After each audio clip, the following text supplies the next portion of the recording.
Hello, guys and girls, and welcome to episode 123 of the F.Reality Podcast. This is a weekly VR, AR, and MR talk show, live streamed every Saturday on YouTube, Facebook, and on Twitch. And this is all made possible by using Restream.io. You can also catch the show live in VR using Big Screen TV. The show goes live at 7 p.m. in Europe, 6 p.m. in the UK, and 12 midday in central US.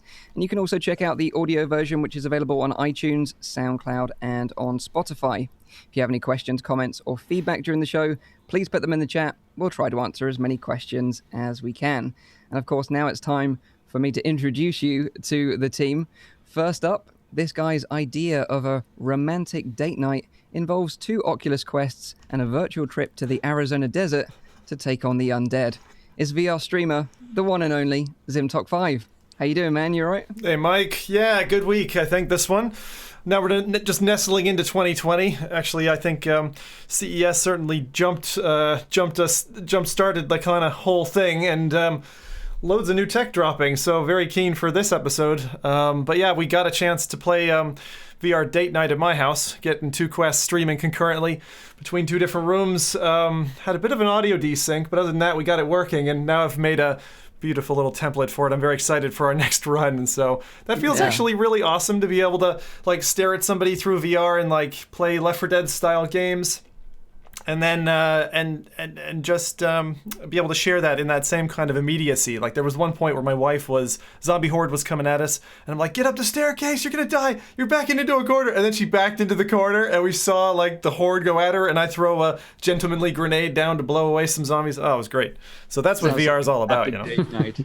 And it's a unique format. Like I've never seen anyone else do that before on stream with 2 quests. So you're pioneering there. You're setting the standard there. So nice job. Next, this week, this guy's been training with Mr. Miyagi to become the next VR Karate Kid. It's our Belgian brother from another mother. It's the Rowdy Guy. How you doing, dude?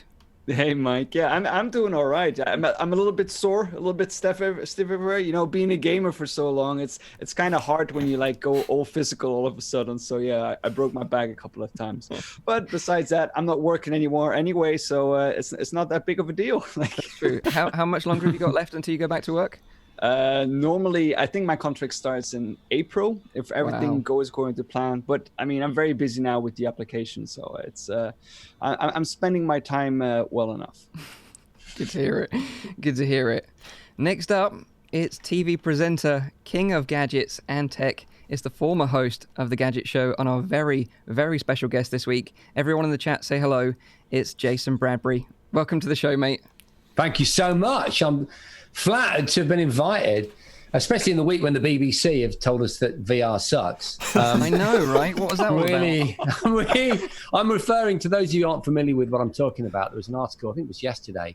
Yeah. I caught it online on my news feed and was, well, I would say I was surprised, but I wasn't surprised because it actually, you know, the BBC is a mixed bag. It's sometimes spectacularly, you know, inspirational. And other times it's really kind of middle class and narrow-minded. And this was an instance of the latter. Yeah. And they were talking about the fact that because the BBC have pulled out of some of their VR ventures, which doesn't really upset me too much anyway, and that they are kind of sounding the death knell for VR as a whole, which was extraordinary. This article was so cynical. And it was interesting. It was like... it was just literally the diametric opposite of how I think most of us feel right now, especially with CES just having finished and that incredible month or 8 weeks up to Christmas when Oculus just suddenly just for free evolved like, you know, 3 stages.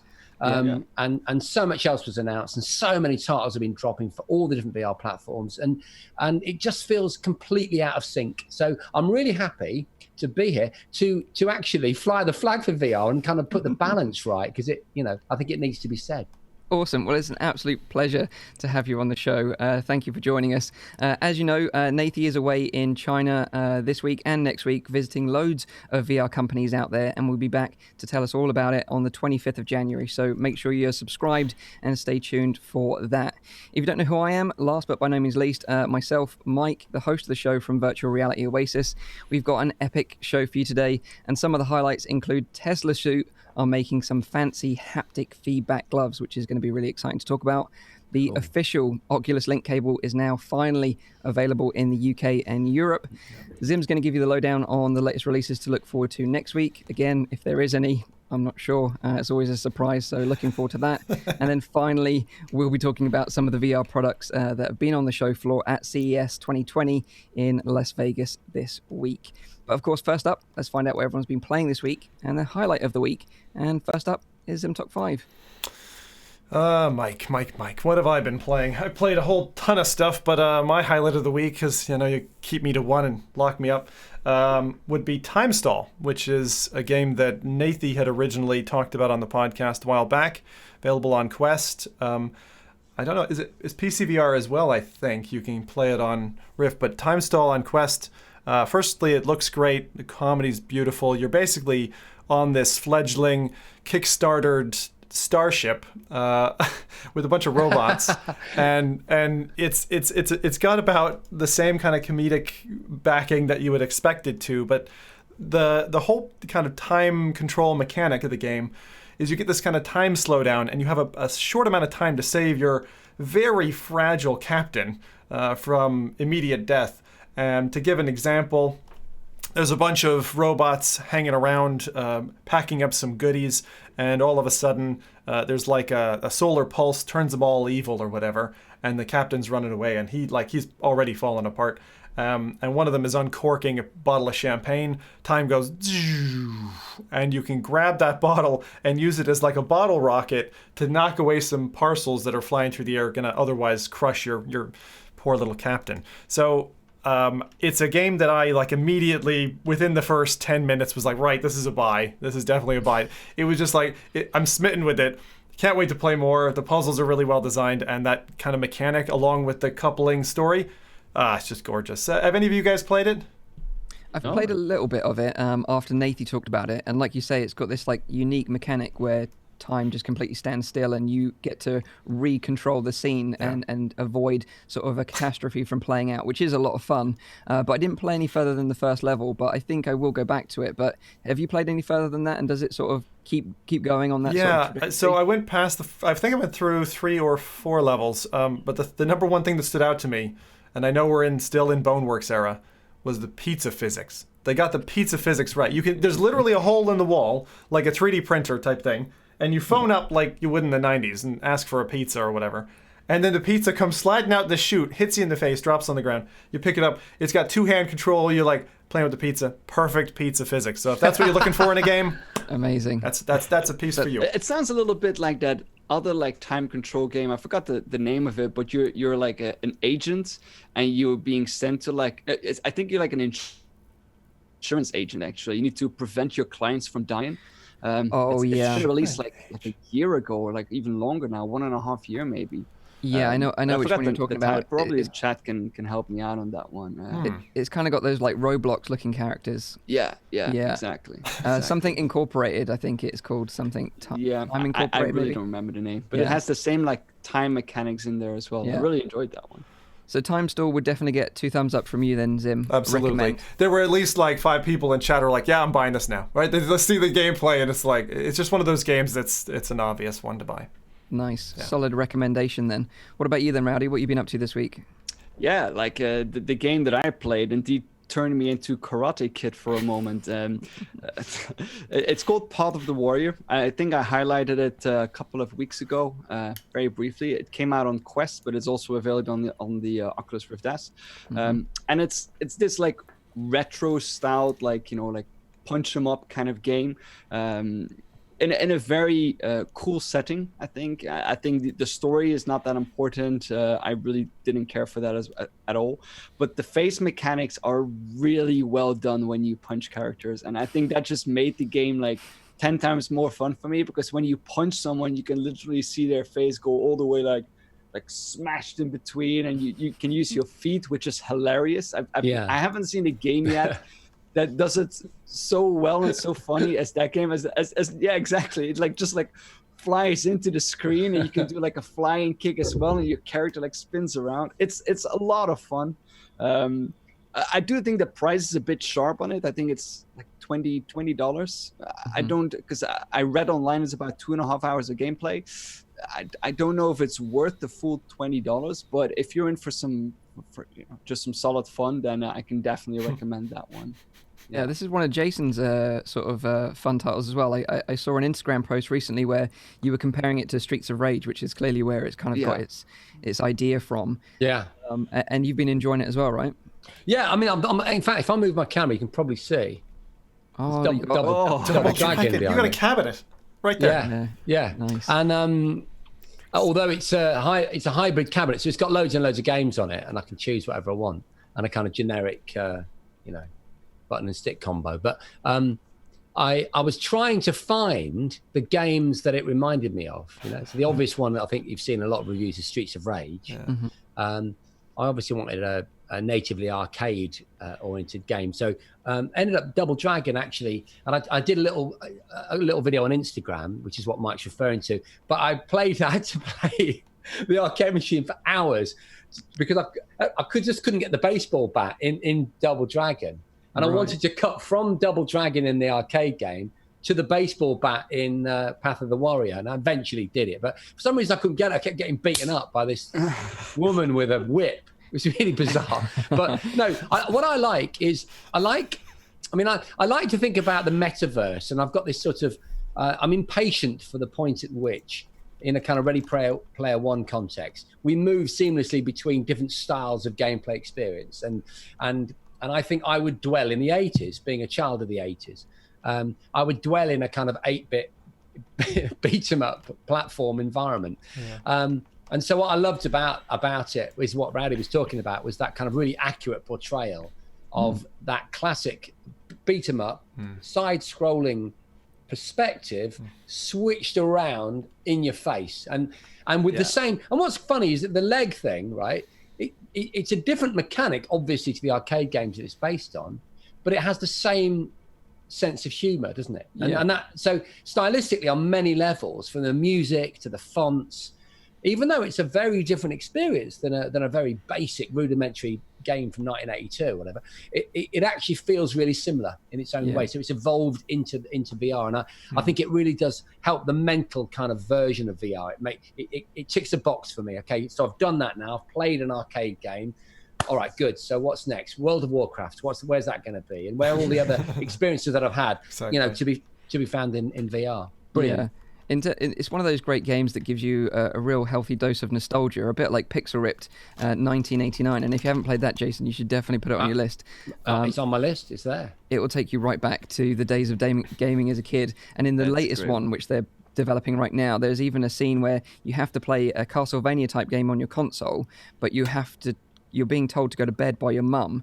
So when she leaves the room, you turn your console back on, you play, and then when you hear her coming back down the corridor, you have to turn it off quickly. Oh, genius! No. It is absolute ode. Great. You have to play Pixel Ripped. That's amazing. Yeah. Definitely. Oh, I'm there. Well, it's tough as well.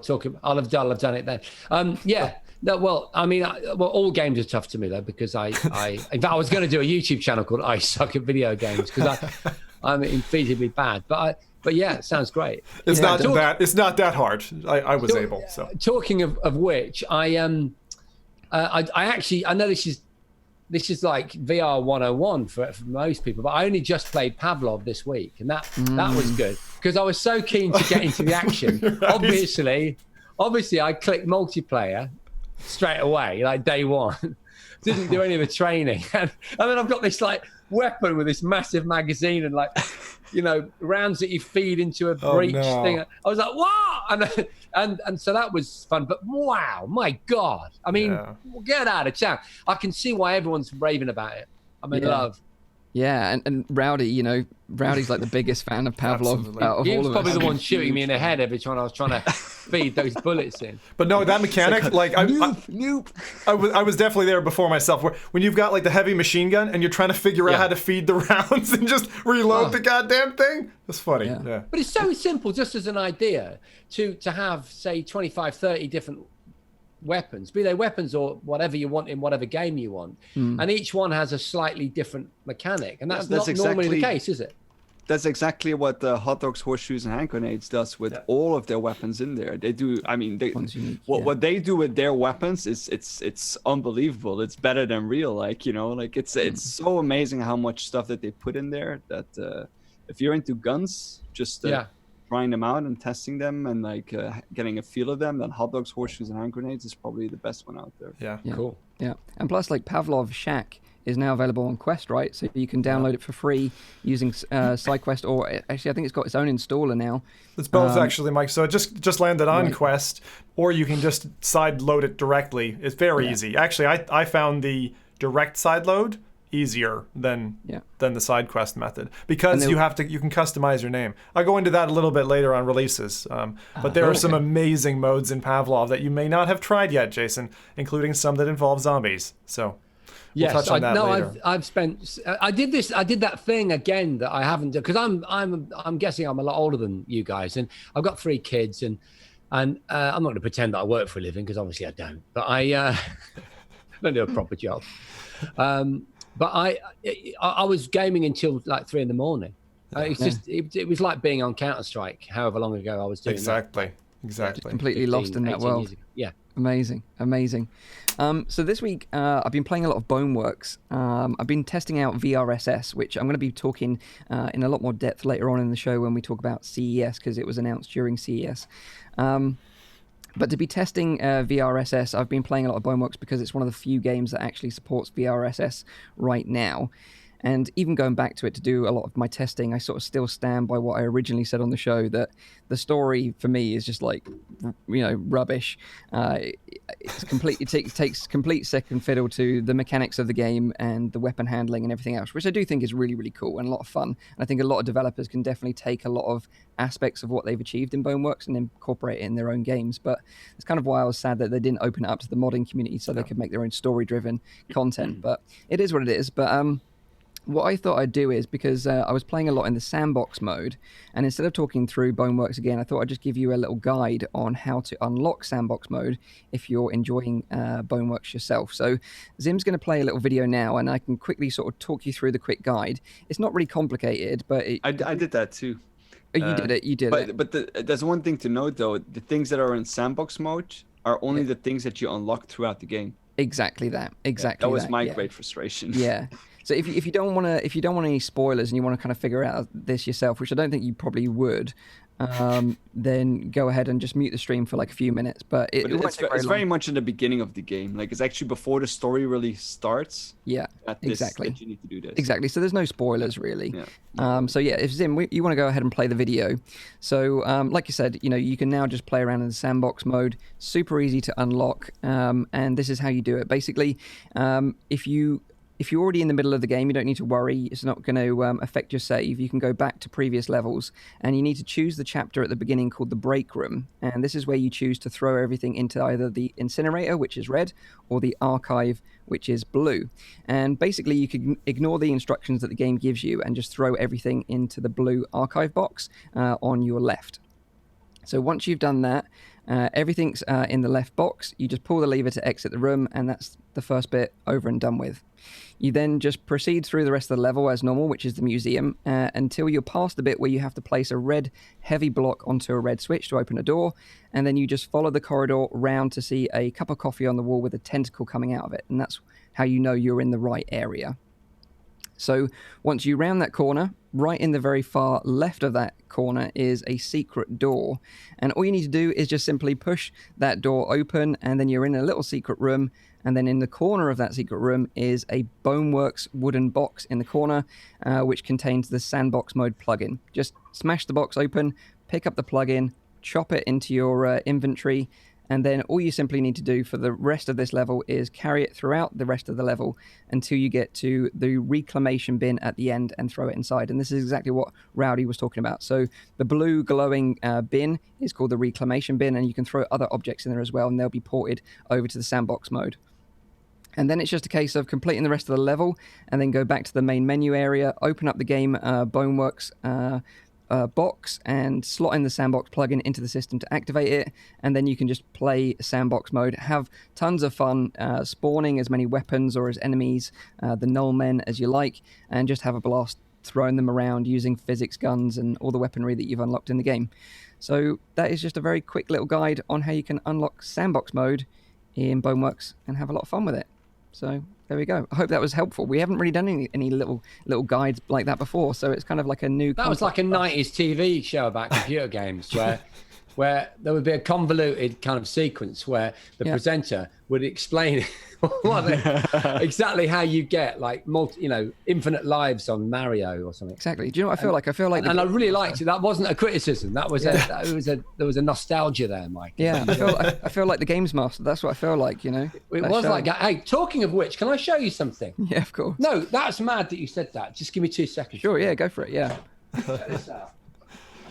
Yeah, that was a good intro, Mike. Actually, I can't believe how difficult that is. Oh, that is a Game hear Master you. Just award. give me 2 seconds. Hang on. is that your wives? So, have you identified it? so there's Games Master Golden Joystick. Yeah, it is. Huh, How cool nice. is that? Isn't That that is cool. amazing? So obviously, if you're not from the UK, then this, of course, was the I would imagine the most sought after award in all of gaming, wasn't it? At one Prestigious. Yeah, absolutely. point. A really cool show, which didn't it celebrate an anniversary this week or last week? I'm sure it did. It's been a while. Lots of people talking about it on Twitter. Yeah. I actually worked on that show, Mike, as a researcher. Wow. As a young recruit into television at the very start of my career. But that's not how I got that. That was given to me, lent to me. He's never asked for it back by a school friend of mine who actually turned out to be a pop star and in a band called Utah Saints. I don't know if you know those band guys. And they're cool as hell. And then they went on to Games Master and actually won. I forget the game they were playing. I went round to his studio and he had it. Then I went, oh man, you can borrow it if you like. So I was like, haven't asked for it back. Yeah. But that was a random tangential thing. Amazing. Here's a question. So I know that you are the master of ceremonies here, but that does pose an interesting question, which is what would be, do you think, the VR equivalent of the Games Master Golden Joystick? There isn't one right now. No, maybe we need to create one. That is very true. It's the F.Reality Golden Joystick, clearly. Yeah. Maybe it is. Maybe we should ask the chat. The chat gang, Yeah, see what they say. Yeah, absolutely. Can we borrow that golden joystick then? I'm guessing, yeah. I mean, just don't tell him that I said yeah. No, absolutely. Yeah, we should do that. I think we have talked about setting up an award ceremony for VR games before, but we've never made any physical awards to send out, which we should definitely try and do to up our game next year. Absolutely. Yeah. Great idea. In fact, you have to put your helmet on to receive the virtual award. Oh, it's a virtual award. It's not even a physical one, is it? Yeah. Oh, I see. Okay. Cut and cost, Mike. Cut and cost. Yeah. Great idea. But what an awesome way. It's funny that we mentioned Games Master and you have that. Yeah, it's bonkers, isn't it? Yeah, funny. So let's get into the news then this week. A few bits of news to discuss. And the first bit of news is that the official Oculus Link cable is now finally available in the UK and Europe. It released in the US about 3 weeks ago and now is available for us across the pond too, which we're super happy about because we were a bit gutted when it first released in the US that, of course, UK and Europe, as always, get left behind a little bit. But we finally got it. However, it is pricey. It's £89 here in the UK. With free delivery though, so you do get that, but it equates to $117, which is quite a bit more expensive than the official US price. Definitely the most expensive cable I've ever bought. Have you ever bought a £100 cable before, Jason? Being into your tech stuff? Oh yeah. That's probably. I mean, HDMI early, right? Well, I was going to say in audio. I mean, in the old, I bought cables for speakers that are silly money. But I think £89 is a lot of money. I mean, I often move in the opposite direction to a lot of consumers because I'm normally more amazed how inexpensive consumer technology is than I am how expensive it is. And I think sometimes people are a bit unfair on social media because if they're not in the business of making an actual product and they don't understand, say the costs around health and safety or R&D and so on and so forth, and how you've got to make all of that part of the final price. Absolutely. But I do think, nevertheless, that although I'm aware that it's optical fiber and all the rest of it, but it's a very expensive edition, isn't it? Yeah. Yeah, especially when you consider the price of the Quest is only £400 or $400. But we talked about this a couple of episodes ago, that there's a reason why this cable is so expensive, and if you would buy probably like the same cable from a different brand, it might even be more expensive, just because it's optical fiber. Yeah, and I do see a lot of people. I think that is indeed the reason why it is so expensive, because it's an optical fiber cable. I think the most expensive cable I ever bought was also an audio cable. It was €250 for like a multi-block. Holy crap! There you go. Wow. Yeah. And network cables used to be pretty pricey as well, if you're trying to do the length of your house or something. Although recently, I cabled my whole house in Cat 5 or Cat 6, and it was like 30 quid for 200 meters of cable. I was like, that is so cheap compared to what I used to have to pay for that stuff. Yeah. So, You'd think as well the optical cable actually had gone down the same exponential curve in that it is half the price and double the efficiency every 18 months or whatever. So which is what's happening with Cat 5 and Cat 6 and supercomputers and self-driving cars. And so it is interesting that what would that cable have been in like 1995? It would have probably been £2,000 or something. Of course. And like Rowdy rightly said, I don't think Oculus are making any money on this cable because of, like you say, the research and development involved in making sure it's got the bandwidth and everything else. And also something you've got to consider is that although a lot of people are comparing it to like the Anker cable right now, you've got to remember that Oculus Link is still in beta and they could improve the throughput in the future. We've seen Oculus pushing out some really excellent updates just recently, and if they continue to push forward with Link, then you might find that they do an update that can push the throughput to make it look even better on Quest. But you have to use the official cable to achieve that. So that's all I would say is be wary. The reason why it is more expensive than it is when you compare it to the US price, of course, because you need to add VAT. Yeah, of course. Yeah, but to be honest, though, it was mainly people in the US that were shocked about that, and I think they're always shocked about that when we tell them that whatever they pay in the US, we pay in the UK in pounds. It's the same.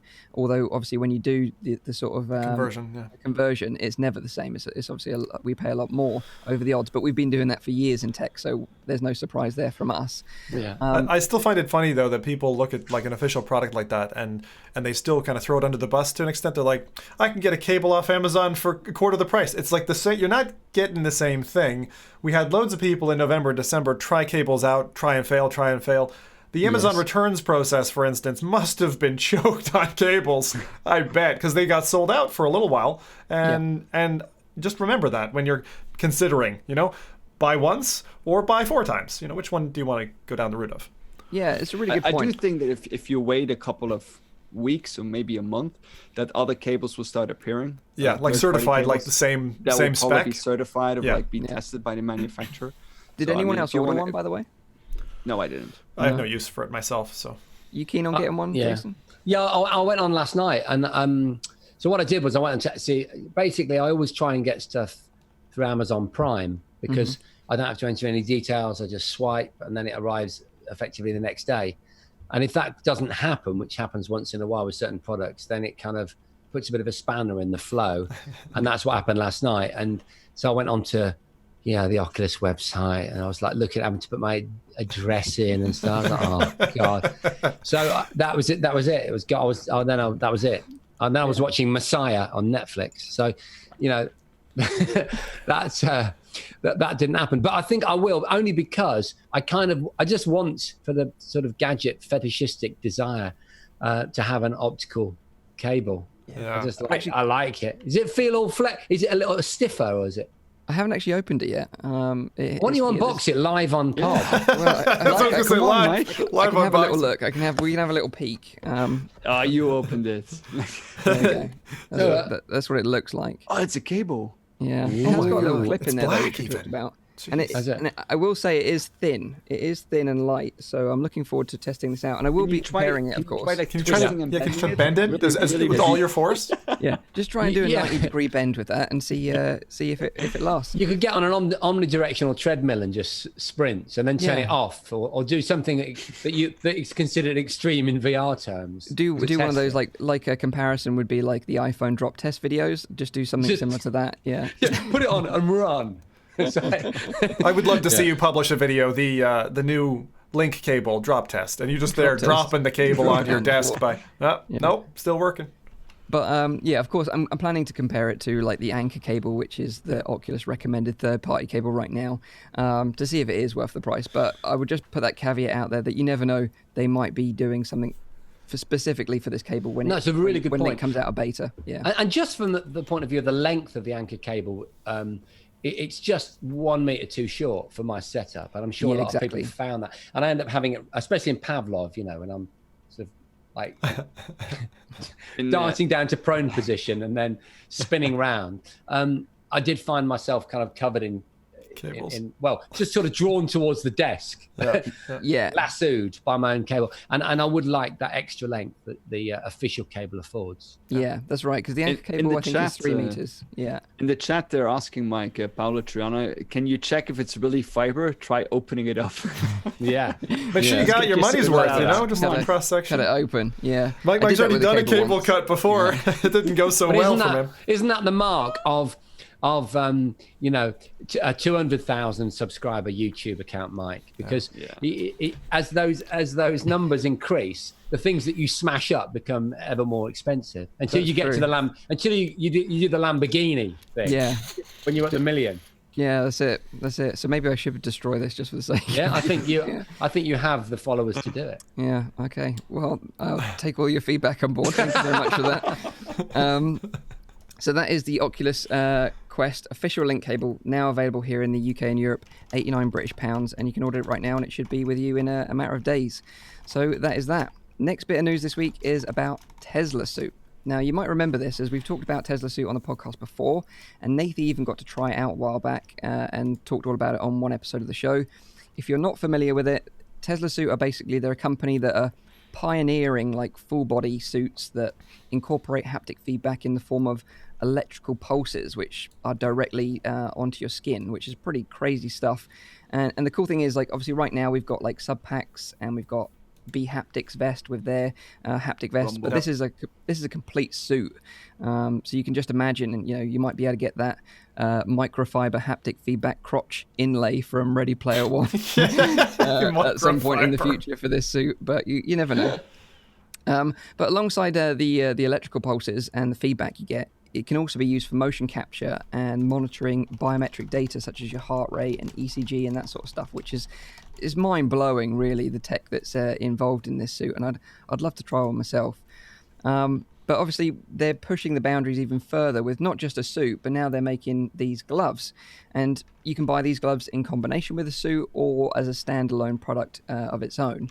And just like the suit, these sort of gloves offer haptics, motion capture, biometrics, and force feedback. And it features these individual sensors for each finger, so you can feel virtual textures on your individual fingertips. And I just think that just blows my mind, being able to sort of like have that tactile sensation in a VR game. Like, can you think of any games or experiences where you'd love to have that sensation? And let's try and keep our minds out the gutter a little bit. I was going to say immediately satin. Yeah. But like, if you can imagine being in like Fallout or whatever, and everything's a bit rusty and a bit like jaggy, and you can imagine sort of feeling those kind of rough edges, that would be really, really cool. The first thing that came to mind for me was like the scene from Gladiator, where like he puts his hand through the field and it feels like the grass against his fingers. Yeah. Something like that. Yeah, that's would be a lovely awesome. image. I like that. Yeah, well, Half-Life, with the like like what is the gravity gun, if that's my memory serves me correctly. Yeah. What does it feel like? How heavy is it? Is it cold? And when that object hits you, what's the tactile impact? It is an interesting one, or maybe some kind of surgeon simulator where you can feel the beating heart or the liquid of the body. You can feel the flesh, gross. Geez, that's a flesh. Yeah. Honestly, I think it would be again, I don't know if anyone else has, but I've been a guy I've touched dead people. What I mean is, I used to put be some context to that. mortuary science. I used to load bodies and stuff. Wow. But like being a zombie, be like a zombie shooter game, because aside from just gripping weapons and feeling them in your hands, people, being able to interact with, again, if it was body parts or if it was something trying to attack you, pushing back on a mushy kind of corpse, right? Yeah, That's coming and at you. breaking That would, through the rib cage. yeah. That would just make you feel so like, right? Awful. Like crunching in. Yeah. And you're right, you can do that in The Walking Dead Saints and Sinners, grab them by the head and like knife them. So if you felt the head and it's like this cold, like mushy thing, you're right, you say it would be a really, really cool sensation. But as you see on the gloves, they've got this kind of unique exoskeleton on the back of the gloves, which restricts your fingers' movement. Zim like described a while back. It's like the thing that's gonna like malfunction one time and go like. This is funny you say that because this is what I wrote down. They look totally awesome, although I know what Zim is thinking. These gloves might go wrong and break all his fingers, like a scene out of a Saw movie. Yeah, that's exactly it. I've said it 3 podcasts, I'm sure, but it's good. Like I see it with this, and there's another device I'll comment because we're going to talk about it a little bit later. But I always see the health hazards first with these things. And it's like, who's going to be the consumer who gets unlucky and gets the software bug that breaks all their fingers? Like, I'll take Model 2, please. But it's so cool. I love the look of the glove. I'm into all my tactile stuff. It probably can't incline any further than like the maximum stretch of your fingers. Yeah, but some of the prototypes that we used to see on show floors at like CES and stuff could. And that's the thing. It's like, to have someone like Palmer Luckey go and do that. Remember, he almost got burned, I think, with one of the heat units. So it's like that, like to put yourself into kind of a prototype, just for the buzz of it, like great, but you're putting your neck on the line a little bit there. Yeah. Have you ever tried any dangerous prototypes, Jason? I'm sure you've been. No, are you kidding me? Must have. Was there ever a working day when I was doing the gadget show when I didn't try a dangerous prototype? I mean the everything from putting jet engines on a skateboard and going at 118 miles an hour and crashing, and then jumping out of airplanes and trying prototype gyrocopter, flying a gyrocopter around in Germany. And also I remember once we got a bunch of remote control helicopters, I think about 8 of them, and we made a big sort of mesh construction with a chair in the middle, and I sat in the middle. Jesus Christ. And then we had a controller guy who tried to raise the platform. Oh my God. So putting aside issues of my own safety, at one point the wobble got so much that one of the rotor blades flew off, and we had film of it flying over the head of the makeup lady who was in the field where we were filming. God. And the whole shoot was cancelled, and there was a big problem. That was a big kind of investigation by health and safety and everything. I probably shouldn't say all this, but wow. Well, I mean, I suppose it's great the truth is podcast that content. we did the right thing. We stopped the shoot, but yeah, and I had a suit made of rollerblades, and I like the one from Yes Man. If you've ever seen right through to the end of the movie Yes Man, to the credits, there's a bunch of crazy experiences that he effectively said yes to. Yeah. One of which was a suit covered in rollerblades, and I've gone head first down a mountain on that. Oh my God! Honestly, I could go on and on and on, Mike. So, I saw you in one. It was on the year with your family around the world, where you were in some kind of watercraft, and I've seen things like pseudo dolphins with like a perspex coating on the outside going and stuff. Anything in the water? Because for me, the water is one thing that you just don't want to feck with. I mean, anything in the water that was dangerous that you messed with? Yeah, I remember I was with my co-presenter Otis. We went to somewhere in Europe where it's a really cool urban-based diving tank. It's got a really cool name, like Sub 58 or something like that. And we had these like underwater jets, like ducted fans connected to our arms and legs. And they were proper prototype devices. And they were it was like a bodybuilder grabbing you and wrenching your arm. And you had to sort of hold your arm in the right position. Otherwise, you just went smashed into the wall. It was really tricky. And quite hard to actually get a meaningful review out of because they were just kind of overpowered. Oh my God. Whilst underwater. Yeah, that just sounds... Whilst underwater as well. Oh, the water-powered jetpack. Frankie Zapata, the guy that famously I think this year, the year just gone actually, went across the channel. Yeah. He made his name by grabbing the exhaust from a jet ski and then funneling it down a big hose pipe and chucking it out of some jet nozzles. And I tested that in Marseille in the harbour. And I remember being about 20 feet in the air and then just going straight backwards and just slamming flat on my back onto the water. Wow. And that's one of those things that doesn't look painful, but is really painful. Yeah. Yeah. Yeah, I was effectively a stuntman on that show. You will. Yeah. Well, we salute you for your hard work, absolutely. But yeah, going back to these gloves, so this exoskeleton on the back of your hand, they kind of restrict your fingers' movement. So like you can imagine picking up an object, and because of the exoskeleton restricting your finger movement, it feels like you're holding a tactile object in your hand. That's the thing that I think is still the coolest. Like, getting the feedback of that. Like if they can program that into a game, like every physical object will have a certain set. Like exactly. And guns would feel great. Everything would feel great. And this is the kind of question I want to put out to you guys: is do you think these kind of devices, these kind of gloves, will ever replace traditional VR controllers? You know, buttons and thumbsticks that we've become so used to, and that we love now, of course. Yeah.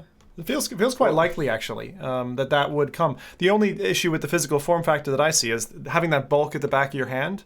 It's kind of like what we have today with the physical controllers, is that sometimes you end up clashing them, or So that's the only thing. If they're able to do it through some kind of, I don't know, reinforcement, steel membrane, carbon fiber, something to be able to do it more in a glove pattern, that's where I think this would eventually manifest in the consumer market. The problem I still foresee is like a lot of games are VR and non-VR are made with thumbsticks, and I don't really see a way of like getting rid of the thumbsticks yet. Like locomotion treadmills, I don't know if they will be ready at the same time that those gloves will be ready. So I mean, the treadmill thing, the best solution I tried, I don't know if you've ever talked about it on the podcast before, was surprisingly a long time ago. It was one of the first expos that Wired put together. It was in Chicago, and it must have been 15 years ago. And if you can imagine, I think it was 4 paving slabs that were made out of metal, but were like little robots. And I walked forward onto, say, slab number 1, and then with my foot still on slab number 2, and then 3 and 4 scooted around the side of me, so I was able to walk forward but effectively not move in space. Yeah, that sounds really cool. Yeah, and I really thought that was it was a future perfect concept. It was an incredible moment, although I've not seen anything since then. With those pads, they'll probably be able to adjust for inclination as well, as long as they they move could fast enough. So. But so the wider point I'm making is that I agree with you that motion has to get resolved in a meaningful way. It feels to me that sort of omnidirectional motion device is more difficult than actually the suits that you're talking about. Yeah, hot and cold, which I know that you've sampled, Mike, and gloves. I mean, they feel like simpler, more sort of ergonomic problems to solve than that classic one of how do I walk in my front room? How do I run across the fields? Without smashing into the sofa. Yeah, no, absolutely. It is a tricky problem, and I don't think anyone's really cracked it yet, or really come close. But I think with these gloves, I think developers would have to reimagine a whole new way of interfacing with like menu systems and other things, because we rely so heavily on like laser pointers right now, or navigating menus with thumbsticks and button presses. So I think that would have to be completely redesigned as well. But I do welcome that in the future. I think, if they strip all that UI back and it is more like real life, and you behave and act in a natural way, then I think it'll be really, really cool. But yeah, I knew straight away that Zim was going to mention about breaking his fingers with this thing. Yeah, I'm a little predictable with that stuff. But I mean, who doesn't want the holodeck? It's coming. Yeah, it's just time. There's no question it's coming. I think if you actually, being quite serious about it, if you look at it as an exponential problem, and we look back into where we've come from, and bearing in mind that I'm coming from Virtual Boy. Well, we're all coming from Virtual Boy, but meaning I used it when it was within a year or two of its release, and it is absolutely extraordinary, isn't it? Where we've got to.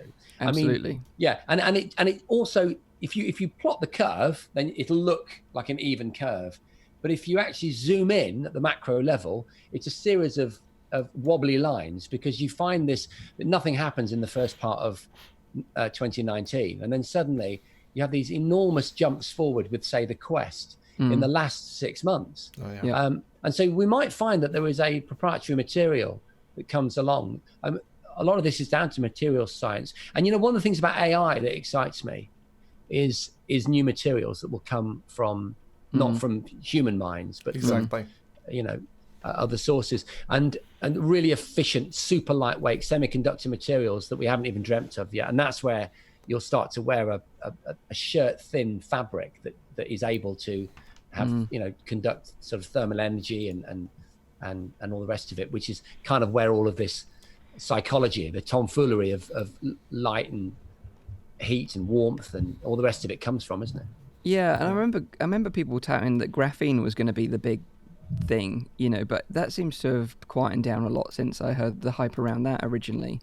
That was going to be this like wonder material that's very conductive, also great for filtering water and stuff like that, but haven't really seen much of it since, so I don't know if it's very hard to produce. I didn't really know that much the about harvesting of it is particularly tricky, I understand it.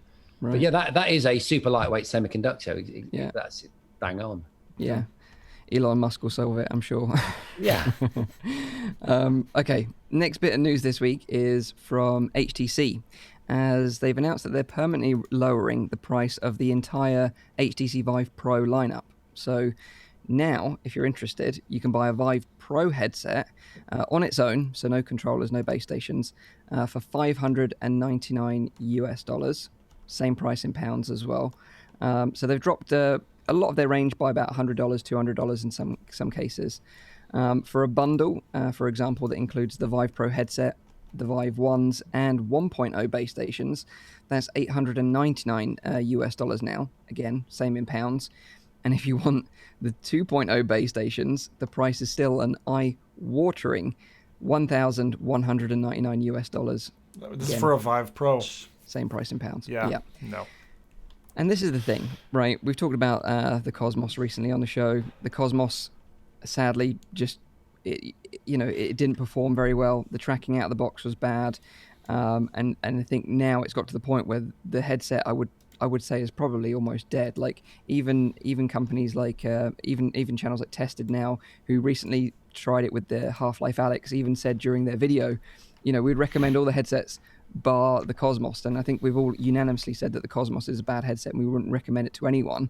And I think this is probably Vive's hope to try and redeem it and bring some of the consumer base back to them with dropping the price of the Vive Pro. But it is a real shame, I think. I've seen reports of that the original Vive is not available anymore.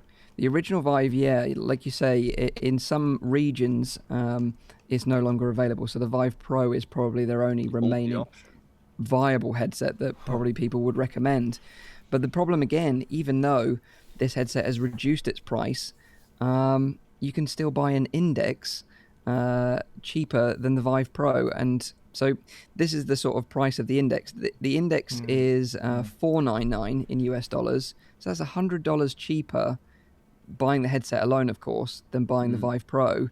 And I would argue that, the Index has slightly better specs because it's got a slightly wider field of view, same resolution, better refresh rate, better audio, better refresh rate, better controllers. Yeah. No, the trouble with the Vive Pro for me is it's a wobble fest. Because of that funny kind of arced band for the headset, it just doesn't sit well in action games. If you're sitting there not moving very much, it's fine, and it's a good resolution panel, and it's got the benefit of having the ear cups for the audio. It never did meet, the CV1 in terms of audio clarity, but of course then we had Oculus with the Rift S take a step backwards, and they then released the Vive Cosmos, so it's kind of been going all over the place, kind of like what Jason was saying earlier.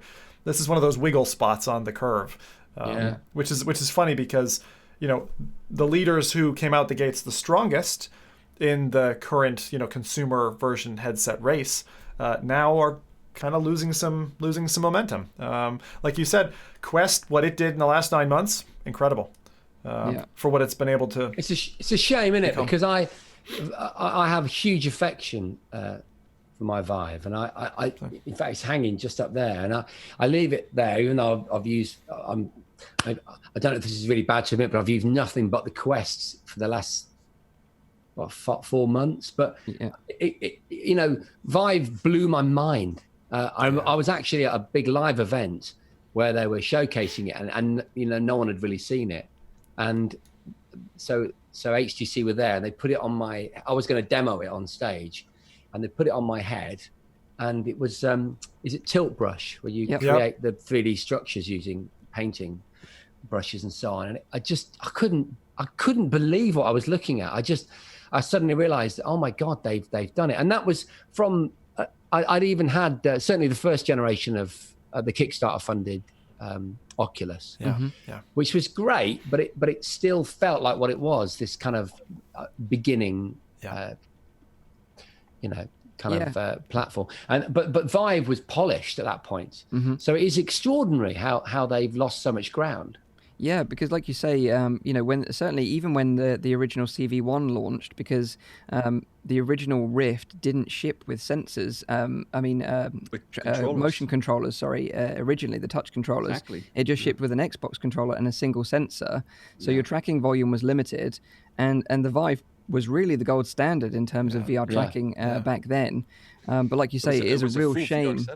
Yeah, a real shame to see them lose the ground. But I think, I get a feeling with the original Vive, it was a collaboration with Valve as well. Like Valve were heavily involved in the original Vive, and obviously since then Valve have taken it upon themselves to make their own product, which has kind of blown Vive out the water a little bit. And then with Oculus, with the Quest, you've kind of got those two markets sorted with really good products that are cheaper than what HTC are offering. It's like the story of a boy band, isn't it? It is. Like when Robbie Williams left Take That. Yeah. Well, it's when the writer leaves the pop star and the pop star carries on, and you can't quite work out why their lyrics suck. And then you realise that person you never even knew was in the background no longer works with them. Exactly. Yeah, it is for sure. But I wonder whether the Snapdragon, you'll know the name of it better than me, but that Snapdragon chip that was announced, that the XR2. Yeah. I just wonder if, because I think we'd know if Facebook had got some exclusivity on it, and they haven't. I know they've talked around that topic this week, haven't they? I think it would be really hard for them to do that, to get exclusivity on that chip. So I wonder whether HTC, but my point, whether they could come back with that sort of, with a game changer. I really hope so. Like, that's what I really hope that they do. They look at what they've done, they say, okay, we know where we've gone wrong here, and they address it, and they come back with a better product. And I think a standalone product would be super smart from them. And maybe, take what they've made with the Vive Focus, which is their standalone headset, and then push that even further to a headset that's capable of being tethered to a PC as well, with inside-out tracking, which we've come to know and love from Rift S and Windows MR, and bring another headset to the market, because it would be a real shame to see them just die a slow death and not make another headset. Yeah, we have ProTube VR in the chat making a valid point that the first generation Vive was made with a lot of support from Valve as well, which might also be the reason why, because Valve went on to do their own headsets. That's why Vive is kind of like wobbling around now a little bit and struggling to actually define themselves in the market.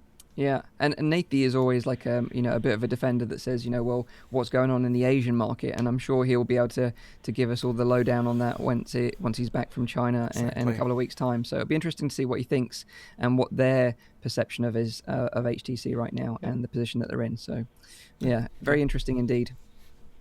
Next bit of news, final bit of news, is from Sony, with some milestones for us for the PlayStation VR, which is unusual because we don't really get figures and stats very often, so it's nice when we do finally get them. But Sony announced during CES this week, alongside the new logo for the PS5. Did you guys see this? Do you see the Yeah, of course. What were you gonna? I mean, what were you expected? I suppose they were gonna do something, but they're gonna cut money. It almost felt like a great unveiling of just something we just all thought, well, yeah, that's the natural. It's another number. Yeah, crazy. This is the number 5. Comes after the number 4. Alongside that, obviously, they had some great news about PlayStation VR, and they announced that they had sold over 5 million units worldwide since its launch in late 2016, which means it's probably the number 1 selling headset behind the Google Cardboard, because obviously you can't compete with the numbers of Google Cardboard. Consumer headset. So I think it's super, super impressive what they've managed to achieve. And one thing, that we've always praised Sony for on the podcast is their marketing is like absolutely on point. Even here in the UK and in Europe, we see adverts for PSVR. When you go to the cinema, you see PSVR adverts, whereas you don't see Oculus adverts here, whereas you do in the US. So their marketing is more across the board worldwide. But they've also got some amazing titles that you can't play anywhere else. So Astrobot, Firewall, Blood and Truth as well. Like Blood Resident and Truth. Evil. Yeah. Yeah, Resident Evil. Like we all thought that was going to come to PC, but it didn't, and I had to cave and actually play it on PSVR, which I'm happy I did in the end. But Blood and Truth, is an amazing title, and it actually was my VR game of the year last year, and that's really high praise for the fact that Sony can really continue to push out these amazingly polished titles on this headset that is getting a bit old in the tooth now. So it'll be interesting to see what happens later on this year when the PS5 does launch. And we discussed this on a previous episode of the show, whether they'll launch a PSVR 2 alongside the console or they'll wait a little bit and then launch it. But I still think that, the thing that Sony does right is that they really maximize the technology they have at hand. I think there's still so much more possible with, for example, the Oculus Rift or the HTC Vive or the Nokia controllers or whatever, that is not really being really maximized in like the PC gaming market. But if you see how fairly limited the PSVR is in terms of its technology compared to the other headsets, the games, they're so optimized on that headset, and for those controllers, it's unbelievable. Are you a fan of the PSVR, Jason? Yeah, I am. I mean, I was very fortunate actually because, and I'm guessing based on what you just said, it would have been 2016. The Gadget Show did a feature on it, and it was all hush hush. It was brand new, and they actually did it in my front room. Wow. So I had these guys from Sony roll up with this brand new thing called the PSVR, and I remember sitting on my sofa and lying back and doing that kind of street lugeing demo. Yeah, which was really, really good. And I did own it for a while, but then as you know, I went around the world. So I sold my house in London, went off for a year, and really needed to get rid of loads of stuff. And actually, I'm sad to say that was one of the things that the PS4 that I got rid of. But I'm ready to reinvest if they deliver either at launch of PS5 or, as you say, maybe afterwards. In whatever they do next, and because it could be really interesting, because they always innovate. And I mean, who would have thought those Move controllers would have that second life? It was extraordinary. It was incredible how they brought them back. Absolutely, brilliant piece of design and engineering and kind of marketing all rolled into one. It was really clever. Absolutely, and it was probably referred to as Project Morpheus back then in those days. Absolutely, you're so right. That's what it was called. Yeah, absolutely. But yeah, I'd love to. We talked about this on the show previously as well. But I'd love to see PlayStation make a standalone headset like the Quest that can be connected to like a PlayStation 5 or a PlayStation 4 and used not an electric car. You mean? Well, they're making an electric car. You're right. You would have thought, that they can make an electric car. They can make a PSVR too, for sure. That would be very handy if you could like put the PSVR headset on while you're driving the car. It kind of No, my point is that I was that was amazing to me. And I mean, I love the idea of having a Sony car, but it does feel to me like, no, guys, you've got work to do elsewhere. All right, well done and everything, but could you just do the PSVR 2, please? What I want from a Sony car is that when you start it up, you get that PlayStation 1 like twinkly music at the beginning, when you start it up. That would be amazing. It's not beyond being realized because Tesla gamify the whole experience. Don't they? They did, yeah. I find that scary. I mean, I've sat in a Tesla just outside my place and played equivalently Mario Kart in the car, and it's like, this is just not. There's something wrong about this. One of these days, a wire's going to cross, and I'm going to be driving my Tesla right into a tree. You know what I mean? Like, it just, especially when you're using the real steering wheel to drive the virtual cart around, it seems wrong. I remember going to Gamescom. Wasn't last year; it was the year before that. And Nathan David hired a Tesla Model X, so the real high end one that had like ludicrous mode, and when they met me, they made it dance on the roof car park of Gamescom, because you can make the car dance. It does like flaps its little wings and flashes the lights and stuff, plays music, and then we took it out for a spin. And oh my god, it's eerie though how quiet it is. At such how speed. insanely fast it is. Amazing technology. But it feels like a maglev train. It feels like it's just a bullet. Just a little electric bullet. But I think if we're being serious, I think if I looked briefly at the news feed about the Sony car, although I am actually quite interested, and I'll return to that. But if they are making this thing, and I'm sure people will tell us in the chat that they are, I'm sure it'll have some form of PlayStation branding, and it'll have screens in the back where if you've got your Sony account, you can continue your gameplay experience. There's no question about that. Yeah, PlayStation edition of the Sony car. Yeah, that's what gamers would buy. Yeah, and if Sony is listening, please send us one to try out. It's very important. Each of us. Jason will have it all over his Instagram feed. You know, it'll be great marketing for you. Absolutely. Absolutely. My God. Right. So that is all the news this week. So now it's time to hand over to Zim for the latest releases this week. Hey, and good news is we actually have some releases this week. We do. We have some decent stuff, not just shuffles from Steam, which is what I'd like. So we're going to start off with one called Free Company VR. Free Company being like A company, B company, Alpha, Dog, whatever. So this is from Palm Shine Games. Launched on the 8th of January. And for $20, or about £16, you can control this Shogun or Rome Total Empire-esque game. I haven't seen anything like this in VR yet. We were actually just talking last week about the advantage of RTSs. And I think that there's something like this where you have the ability to build and grow an army, individually customize your individual soldiers, and then march them through battle to battle. Seems quite an interesting concept. We've seen other RTSs. They usually go a kind of unit or grouped unit way, but without the customization that I've seen in this. So, leading a large-scale battle and seeing something like that. We've seen some kind of 2D games touch on that. I think it's Large Battle Simulator or whatever that's called. That one with all the crazy YouTube videos that spawn off of it. Tabs. This seems to be the VR equivalent of that. And as I said, I think from the concept alone, for me, it's quite interesting. So if you've got a Rift or a Vive, this has support and is already out there in the ecosystem. So it kind of looks like it's got elements of like RTS planning, but also you can jump into first-person mode and then get stuck in yourself, which I kind of like that idea. Yeah, it's kind of neat. Yeah, there's another VR game that does that, right? Isn't it? Is it called like Battle Simulator?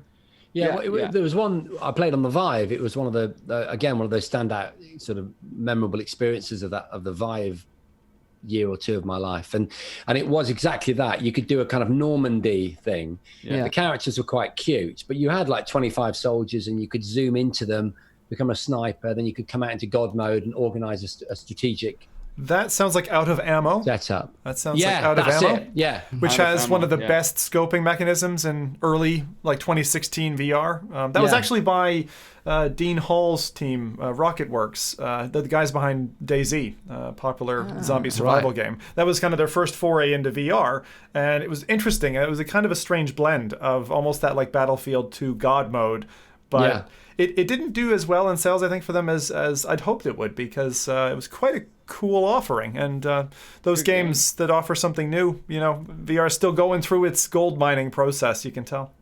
Yeah. Cool. There you go. So that's the first one. Next up, and again, another one that I haven't seen anything like this before. This is 2MD. If anyone's into American football, lads, anyone into American football? I'm not even into American football. Actually, no, I tell you what, I tell you a lie, because I did get into American football. My wife and I did. We started watching Last Chance U on Netflix, and then we were just obsessed with it all of a sudden. So we wouldn't watch any games, of course, but we just watched these, like they were like football schools, basically, like East Mississippi, I think it was. But they were a lot of fun to watch, those shows. Like when they go for it, I know they're wearing all the pads, so it's nothing really compared to like rugby here in the UK. Oh, Mike! You just spawned a sea of hatred in the comments. No. I'm sure everyone in the US in the chat will agree with me as well. I'm sure they will. But yeah, you know, it's cool. It's cool. But yeah, it's cool. It's cool. So this one, if you mixed foosball with American football, you would get 2MD VR football, which now has landed on Quest. This first released for PC VR headsets about 2 years ago. It's come out for $13, £10 from Truant Pixel. Landed on the 9th of January, so just a couple of days ago. And this is essentially a room-scale, 2-minute drill VR arcade game. And actually, the reviews for this are relatively positive, despite the kind of lo-fi graphics. Apparently, it feels quite like throwing an actual American football. Right. And it focuses really on three things. So you move your character, you strategize and decide the play you're going to use, and then you actually throw the ball, and that kind of recycles, and so it's meant to be quite a fun pick up and play kind of game. But I thought the visual style was quite good. Obviously, it's been tuned down a little bit for the Quest, and it is a single player game, just to make that clear. So this is AI you're playing with. But if you It were looks looking like that for game like the from tactical aspect of it, that you need to like draw on the board, like what the route of action is going to be. I like that aspect a lot. Yeah. It reminds me of that game from Sanzaru Games. Didn't they made a sports game prior to Marvel Powers United? Yeah, I can't remember what it was called, Sports Challenge or something like that. And it had American football in that as well. Yeah, I haven't seen many American football. I saw some European footy games, all right, which were very odd, especially including one where you were running with your feet by jagging your hands up That's and down. right, That yeah. was fucking weird. Well, if you can tap into that sort of like Madden market, which is ridiculously massive. huge, Yeah. then you're onto a winner there, So Well, I think that's the sim games, all that stuff is yet to come, and it's what Jason said earlier, that we're just kind of waiting to see. We've got the Counter-Strike in VR, right? And where's the World of Warcraft? We've seen a couple of games try to do that. Where's FIFA? Right, where's FIFA, right? Where's what's it called? Football Manager, for instance. Those kinds of games. I mean, I don't even know if that's going to transfer, but like Rowdy said, the strategy in that game that we saw demonstrated in the video, there's certain elements that you couldn't do. Where is football? Where is as in soccer? Where is is there a title where you flick the ball up and? But it's like it's hard because it's of course feet, so you need to like be able to track the feet in some kind of way. Of course, that's the problem, isn't it? Yeah. It's kind of like running games as well. Most like when VR first came out, I was just like talking to all the devs I knew, and I'm like, just give me a game like the Wii Fit game where you ran around the island, because I was like, I'll get up and I'll jog in place and I'll run around my island. And at the time I realized it was like the Vive, and the Vive would be like someone prototyped the game and I played it, and it was like doing this, giving me black rings around my eyes because of all the banging. I have played football games in VR though, where you would just like, when the ball is on your feet, you would just like run with your hands the entire time. You would press a button to shoot, but it doesn't work well. No. Or none of the games that I've tried so far have done it right. I think the best soccer game for me is Taskmaster or I think Headmaster. Where you that's have to more head the ball. like an arcade. It's drilling, right? You're just doing drills. You're like heading the ball, and it's weird. I think that landed. I don't know if it was initially on PSVR, but I think I've played it on PC as well. It's on both. PSVR, but it's got kind of like a unique puzzle element to it as well, isn't it? Yeah, but they're all like, and that's the thing with this one is like, if it's not full scale, full match. It's just 2-minute scrums and you're chucking the ball. So, but as I said, it was actually net positive on the reviews, which I found interesting for something that looked like that. Next game, I'm quite excited about this, especially given both Jason and Mike popped the bubble on this one. Pavlov Shack is the pre-release version of Pavlov that is initially landed on the Quest in a number of builds that were released by Dave Vills and the development team, which you can side quest load now. And actually, it's a fantastic build. It's really solid, runs great, multiplayer works, VoIP works. I had a chance to play live on a stream with Gamertag, and we played zombie mode, we played gun game, all the kind of regular modes. The zombie mode was really interesting because, like playing Arizona Sunshine, it really gave me that feeling of kind of panic, when you like backed into a corner and you're worried. So you have this impression of kind of zombies flooding at you. So having those mods available and being able to mix with the VR community like that is very cool. And the fact that it's on Quest. What concession is there to graphics? Visuals are so shading and shadows, I would say, is the number one thing that I noticed. Things are a bit flatter looking, but in terms of the models are just lower 5 versions of what you have on PC.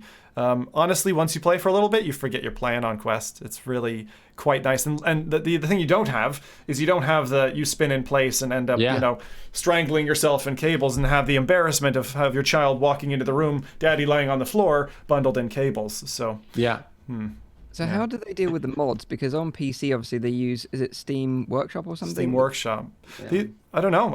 It's gone in through the maps anyway, so it comes in with the game. You have the ability to play. Gun game is a standard base game that's supported by the team. I don't know how the zombie one. I think the zombie one is official. Rowdy, you're our expert on Pavlov. I believe the zombie one is an official one, but do you have also like the TTT maps and stuff? I didn't see TTT. It's just I think it's just the core. Can I ask a question, actually? Because as a newbie, as you pointed out, Rowdy, earlier, and then you pointed your sort of finger gun at me, I would like to ask you what the TTT thing means, because it didn't make any sense to me. And there's loads of maps that have TTT in the title. Why is that? It's a game mode that is called Trouble in Trader Town or Trouble in Terrorist Town, where you have two groups. You have traders and you have traders and you have people who are innocent, basically. And the goal is for the innocents to find the traders, and the goal for the traders is to go and find all the innocents and kill God, no them. wonder I was so bad. I had no idea. I just thought it was the name of the guy that made the level. It was like Terence Trent Tarby or something. And actually, it turns out it was the whole mechanic, the whole narrative of the level. So different. Terence Trent Tarby. I would have loved that, man. Detective in there, which has certain tools that he can use in order to help the innocent people. What about the one, what's the one called where you turn into a piece of furniture and people have to find you? Because that's brilliant. I would have loved if Jason was in that one. He's like, why am I a table? What? Why am I a table? Well, that's a real thing. That's a real thing. It's awesome to play brilliant. as well. It's very good. Prop hunt in VR. So there's also, you have two teams. You have one side that has objects, and the other teams are just guys in like a white suit or something. And the objects need to go and find an object and like transform into it and then hide and stay as still as possible. And the other ones need to go around and find them. But every so often, there's also an audio sound that plays through your so-called speaker, so to give them a hint of where you are. It's that mode is just plain hilarious to play with friends. That'd be great. So you could be like, Jason, you could be, your arcade cabinet down the back, right? And people are hunting around. And the thing is, you have to kind of like mentally map. If you're hunting, right, you have to mentally map and like, okay, what's different? Was that lampshade there? And so, you have to put bullets into things and stuff. It's brilliant. Oh, man, I love it. But equally, just on the level of kind of team deathmatch, in I think it was Nuketown, where there were lots of levels. I don't know if that's an enormous town or if it's just the one level that I saw, which was kind of lots of almost like shipping containers. I honestly, I could spend hours in there just finding the angles and finding my little camping positions. Don't tell anyone I admitted to camping. You know what I mean? And just getting those angles right, and it reminded me so much of Counter-Strike. Brilliant. Yeah, that's the most amazing part about like shooters, I always think, is like when you see like people play competitive Onward, the amount of skill that those people have developed into a VR game, and the way that you see that, that skill being embodied into the player itself, it's so epic to see. Yeah. Are you talking about Onward, the kind of battle royale? It's a battle royale game, is it, or is that a different thing? No, Onward, it's more like a tactical first-person shooter. Yeah. Where you indeed need to. Well, there you go. That's another obsession of mine. It's like the big boys Counter-Strike, basically. Right. One shot's going to take you down. It's less arcade. Less arcade than Pavlov. Yeah, much more tactical and slower in that. But brilliant. Well, Mike, what were you saying about teabagging? Was it? Well, of course you can do that as well, which is a signature move, isn't it? When in Counter-Strike, you got to give them the old teabag. And you're working out at the same time. It's part of your leg fitness day. Leg day. Play with the Lonely Viper, you get teabagged the entire time. I know. All too well. All right, I'll touch on the last one. He's very good, by the way. If you Lonely Viper, shout out to him. Bloody hell, the only guy who I know who managed to get through the door in Boneworks. Anyway, so the last one, I just wanted to mention, because I think Nathan mentioned in the last podcast, there aren't often free demos on the store. So I wanted to call this one out. This is Boiling Steel Preface, which you get to start off and play the initial parts of Mirrowind's Boiling Steel, which is an action. It's kind of an action-heavy story game. Again, you're kind of a robot in a robot-filled world. I found it to be like a very active Lone Echo. Like if you dropped about half of the story out of Lone Echo, had some really interesting mechanics. I've dabbled in this game a bit and looked a lot better than I was expecting this game to. Actually, it kind of struck me like The Matrix a bit. So the devs have decided to give the first bit of the game out for free, which I think is a great idea because it'll up the chances people will find the game and play it and like it and purchase it. The full game is available for, I think, £17 or something like that. And so that's one of the demos I thought worth highlighting. I enjoyed my first half hour with the game, so give that one a shot. That's Boiling Steel Preface. Yeah, kind of a weird name, actually, but I liked it. I liked it more than I was expecting to, and it had good, like what Rowdy said before. The hand mechanics of what you could do with the Oculus Touch were well integrated. And they had things like laser traps, kind of like you had in the Resident Evil films, stuff like that. And the guns, kind of like Stormland, you know how you have the like expanding guns that like did multiple things? They had multi-stage weaponry as well that would like expand and do special stuff. And apparently, as you go through the game, even the tools that you use in the game, and there's kind of 9 discrete tools, they level up and upgrade and kind of change shape. So I'm keen to actually play that one more, and I think I'll be doing that on Twitch at some point. Yeah. Nice. Definitely developers out there should do more demos. You know, it definitely worked really well for Vertigo 2, because I'd completely sidestepped or just missed the original Vertigo game, and Vertigo 2 just completely converted me on, you know, this studio's talent. You know, it's an amazing demo, and I'd recommend anyone to go out there and try it because it's free, of course, and they're going to be, you know, using the same engine to remake the original Vertigo as well. So I'm looking forward to trying that out. It's one of those things, and before I hand back to you, Mike, I'll ask Jason a question, because the 90s for me was very much about demo discs on the cover of CDs on magazine covers that I would go and play to death, because I lived in the Caribbean at the time. We didn't have good internet. I mean, it was pretty shite internet, to be honest. It was 28.8 modems and all the sound that goes with that. And Lovely. So I was basically reliant on demo discs. But do you have any memories from that time that like stand out to you, and like demos that you played to death or anything like that? Yeah, I mean, I would say I'd go a decade earlier and say, because I was born in '69, so I was 11 in 1980. Yep. And my dad worked in the plastics industry with and flirted with a company called Sinclair that you may not know, but most people of my age from the UK would know Sir Clive Sinclair. He was a legend. He was the Elon Musk of his day for the Brits, and brought us the ZX Spectrum, obviously, and the ZX80, the ZX81. And so I used to love getting the not even the demo discs, the demo code. The demo code. In the magazine, like Zap magazine on a Saturday morning, and then painstakingly manually putting in the code on my ZX81, where if you got a colon wrong or a greater than symbol wrong, the entire thing just didn't load, and then saving it on audio cassette.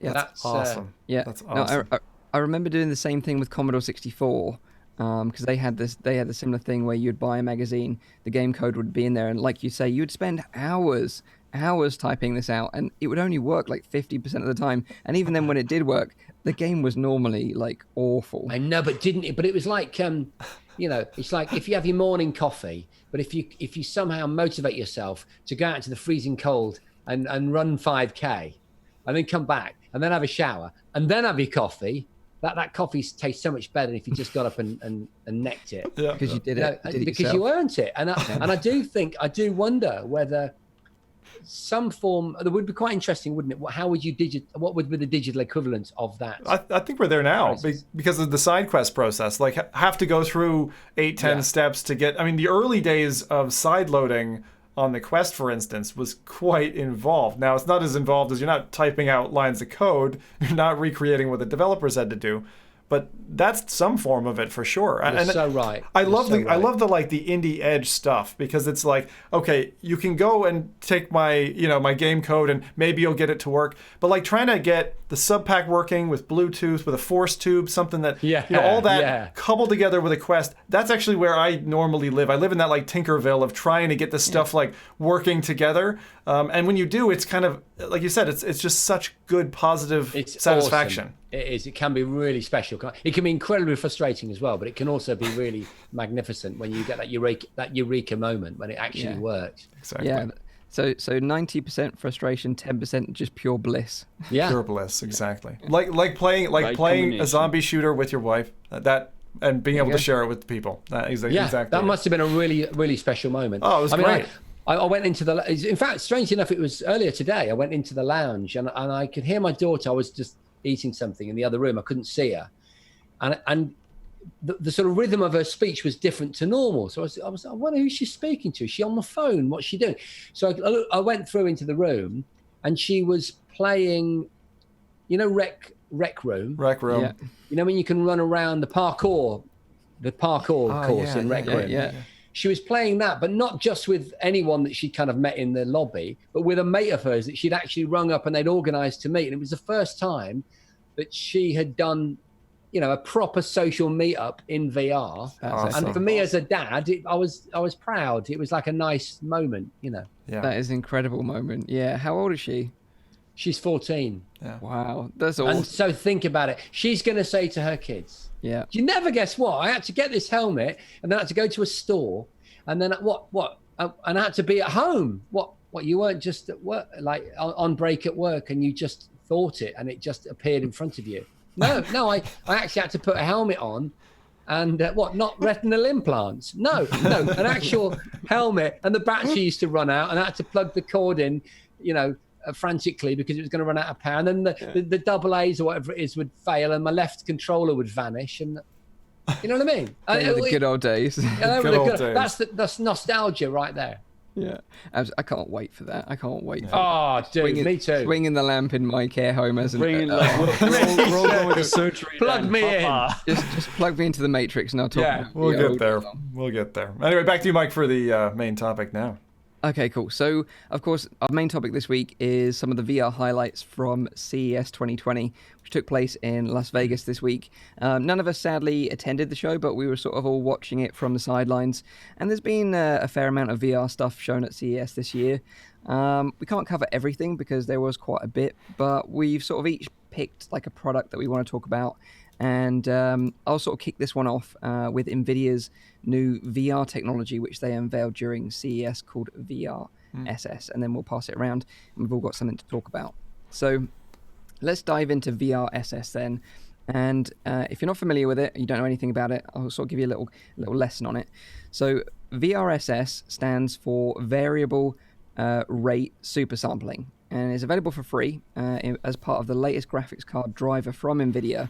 However, the caveat being that you need to have the latest and greatest RTX 2080, 2070, or 2060 graphics cards for it to work because they're using the Turing architecture, which this needs to function.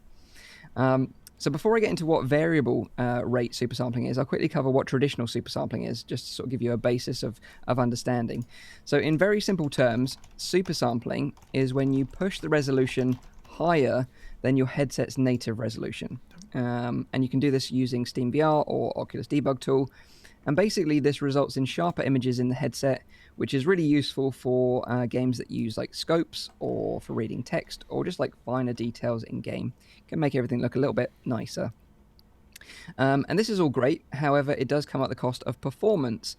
And really you should only push supersampling higher and increase it if you have the performance headroom available. Otherwise, your frame rate's going to suffer, your gameplay is going to become a bit stuttery, and that can lead on to other consequences like motion sickness is a big side effect of unsmooth gameplay, basically. Just a quick question there, Mike. On for supersampling, do you find this is one of those topics that's difficult to show visually what you see with your eyes? Because I find in particular, like you supersample to 1.5, you're like, God, this feels great. Like it looks so much nicer. And it's such a kind of like trick of science almost that you're able to do that because you're pushing past the panel's resolution, but it's still sharpening. Like in games like Elite Dangerous, for example, really benefit from supersampling. And for some years now, I think VR players have used it to kind of hop that hurdle, right? And I was curious if you or Rowdy have ever been able to demonstrate supersampling in a way that you thought was like good enough, but I find that very difficult personally. It is so difficult to show, it's show always better in like games that have a lot of text, I think. I think those are the ones that are benefit from it the most, just in general. And also, you do get to a point where you're going beyond diminishing returns, around sort of like 2 or 3, which equates to 200 to 300%. 300%. Mike, I know you've got a super cool rig with an awesome graphics card, but please keep that language out of here. I don't want to, But that's the thing, like, when you get to that limit, anything beyond that is going to get a bit tricky, and that's I'll sort of come back to that in a little bit. Okay. But when applying supersampling, you're applying this resolution increase to the whole image. So the whole image that's being sent to your headset is being sampled at this increased resolution. And this kind of brings us on to nicely to VRSS, which is this new tech, because it's variable rate supersampling. and it's built upon variable rate shading, which is a feature of this Nvidia Turing architecture on these graphics cards, and that's why you'll only see it on these ones, and it probably won't ever be applied retrospectively to like the GTX series, for example. So you will need an RTX card.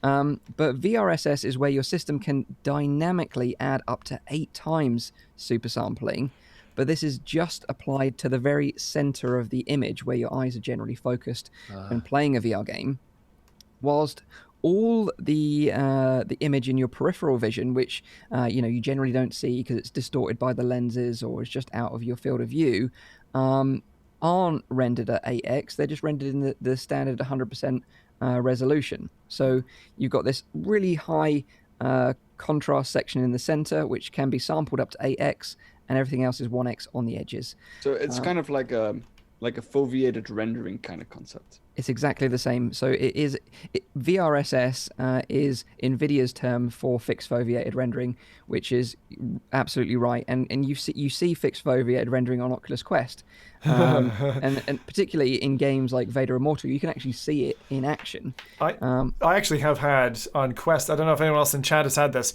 I've been having a really bad fixed foveated rendering bug, which has halted me playing 2 or 3 games where the fixed foveated rendering panel scene, which looks a bit like not an hourglass, almost like 2 crosses smushed together.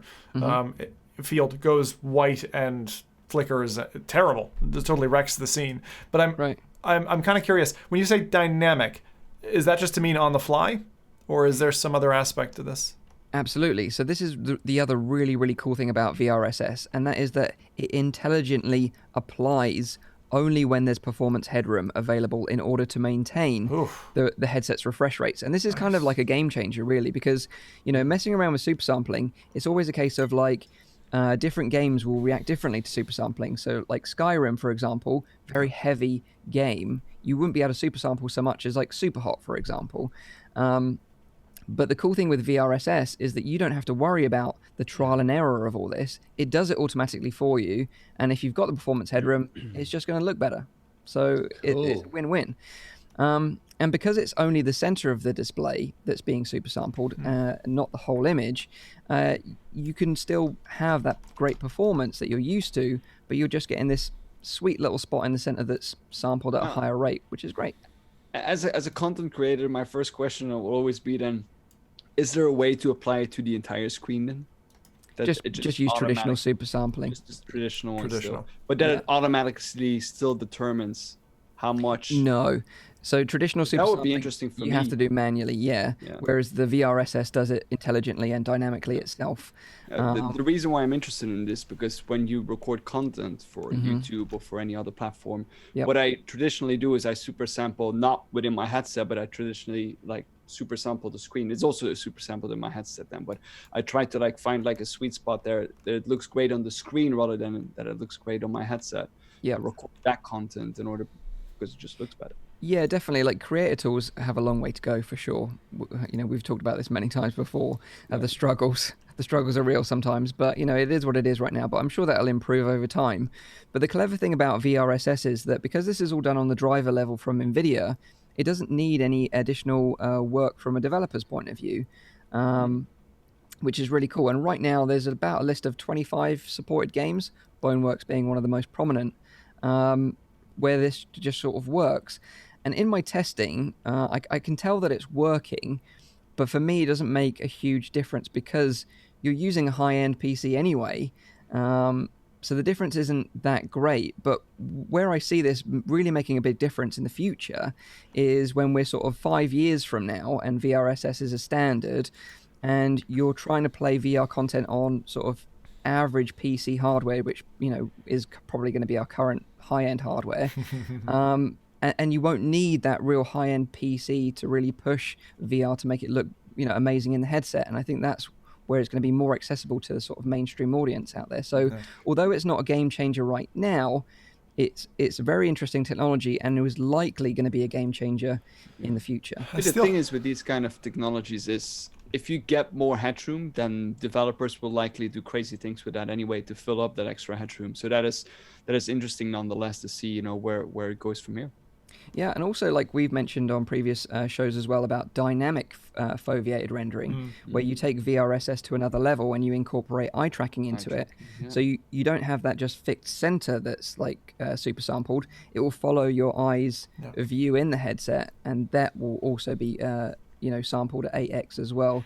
And then you're really onto a winner there, because you're going to be saving on performance even further. To me, the RTX cards, like, and this to me is kind of like engineers going like, oh, we could get this little bit more out. And while I think that that's a nice little frog leap, I think the big leap, which they took when they published the RTX architecture, is that you've got this AI core that's going to guess. It's going to basically do intelligent guesswork and say, right, I've only got 20% of the image. I'm only going to render that much, and then the rest I'm going to guess at. And I'm going to push those pixels to you, and you'll just be happy because you won't know any better. And I think that's where real phenomenal image compression saving is going to come. And the same thing true in terms of the rendering pipeline. So I'm very excited. When those cards first dropped, that's the bit, which is basically right now the unused bit of the card that makes me super excited for years 2, 3, 4 from here. So absolutely, yeah. But I would just say now, like if you're thinking about upgrading, I really wouldn't recommend upgrading to the RTX cards just yet, particularly if VR is your bag more than anything else. It is great for pancake games, I'm not going to lie. But for VR, you really are sort of like a way OP. And especially with this technology, it doesn't make a massive difference right now, but I think it will again in the future. Yeah. So there you go. Interesting. That is VRSS in a nutshell. So now let's hand it over to Zim to tell us about Panasonic's offering VR glasses at CES. I'm really interested about this because I'll let you sort of do all the research about it. So you're going to educate me, which is going to be really cool. This is fantastic. Firstly, okay, so there's essentially a steampunk glasses version of headsets that have come out as a concept prototype from Panasonic.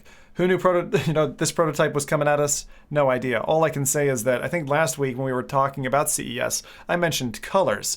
And I'm very excited to say, especially for our audio listeners who can't see the image, that these are coming in a number of different poppy colors. Now, is that just marketing? Probably, because these are not going to be designed and probably will never be released to the consumer market.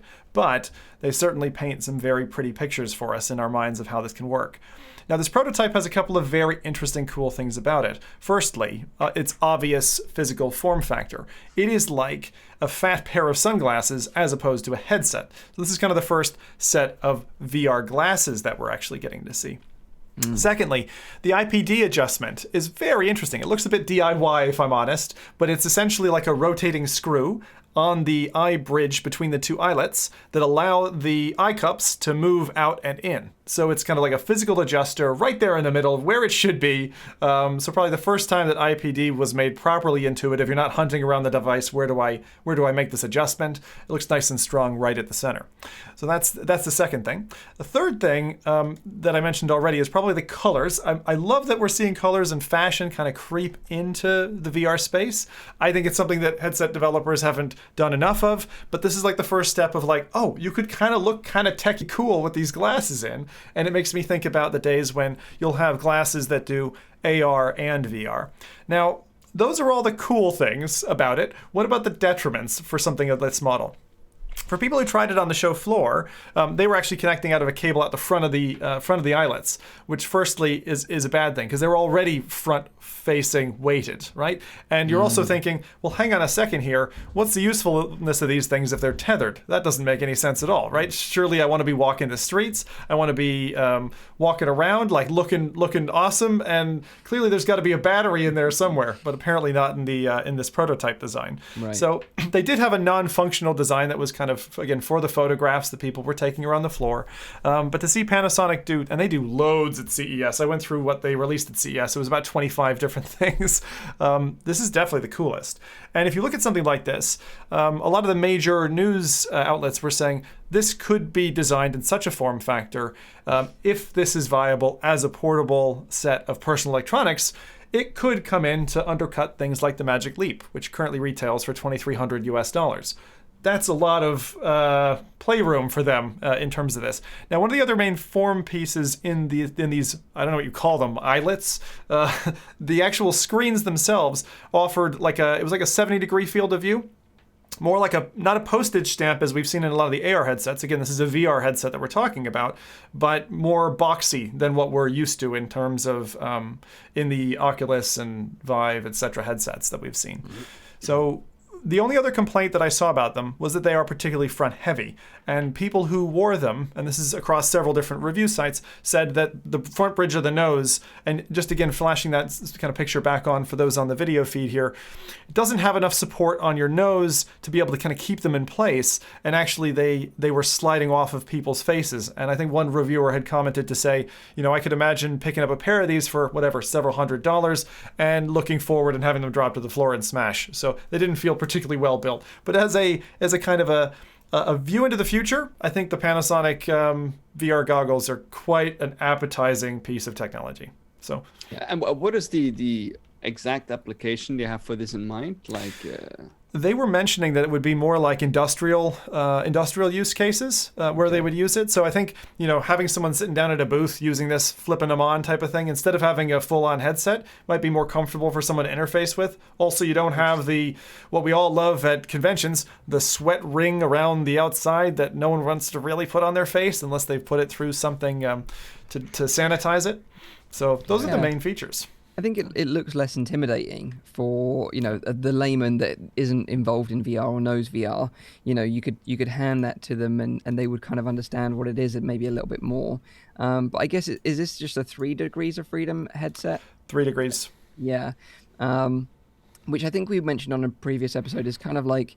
I do feel like 6DoF is the kind of standard now, and I don't really want to go back. But I do understand for businesses that just want to do a demo that's seated, for example, to show to a client, then I guess it's not a big deal. Yeah, think of an architect, right? Showing off your design or whatever. People, you would way easier get people into that than you would something else. I mean, and I have to say that I'm going to show people Palmer Lucky's image that he took. He looked awesome in his tweet posted during the week on this best picture of them that I saw throughout. But they look pretty cool. They do. I didn't mention for the audio listeners, they do have sound. They do have an audio cable coming out, so it's not like soundbar audio. It is an earlobe audio feed that you've got. So just like any of the kind of exercise equipment that you would expect. But they look pretty badass, to be honest. And now it's just a race of who's the first one going to create a VR headset in that form factor, really.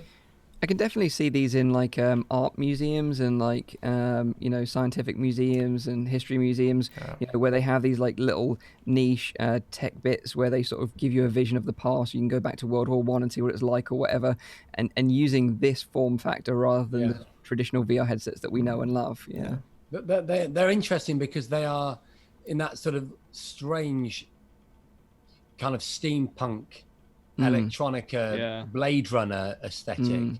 They're actually quite. We kind of predicted them, didn't we? Yeah. You know what I mean? They're exactly what the guy that makes the eyeballs in the back street in Blade Runner would wear. Yeah, they remind me of Ghost in the Shell, actually. That kind of a look, because I was just watching that in 3D in a trailer in big screen, and I was like, "This is so badass." But they got all the guys with the kind of like protruding eyelet viewers, but. Yeah, there's a lot of kind of Japanese stuff that has projected this already. But maybe I'll call me an old cynic, but it smacks to me of a little bit of a marketing exercise. So that if you've got 25 things, as you say, to get journalists excited about, and you've got to compete with Sony and Samsung and so on, what a good idea to have this one object that has your Panasonic logo on it that appeared in, let's face it, absolutely every single first and second day report from CES across all media across the world, because that's what people go to CES for, those extraordinary standout pieces of product design. And I wonder if literally a marketing budget would be enough to cover what really doesn't, having not tried them, I don't want to say too much, but they don't feel particularly original. I mean, look at say Bose and their augmented reality audio shades, and various other manufacturers. They're kind of pulling bits together, albeit in a beautiful form factor and a lovely piece of product design. I love the look of them. They excited me on a purely aesthetic level, but I'm cynical of as to what their motives were for bringing them to the show. I think you're really right about that, because I mean, there's smart fridges that are released at CES, right? I mean, there's loads of stuff that isn't going to get the attention of reviewers.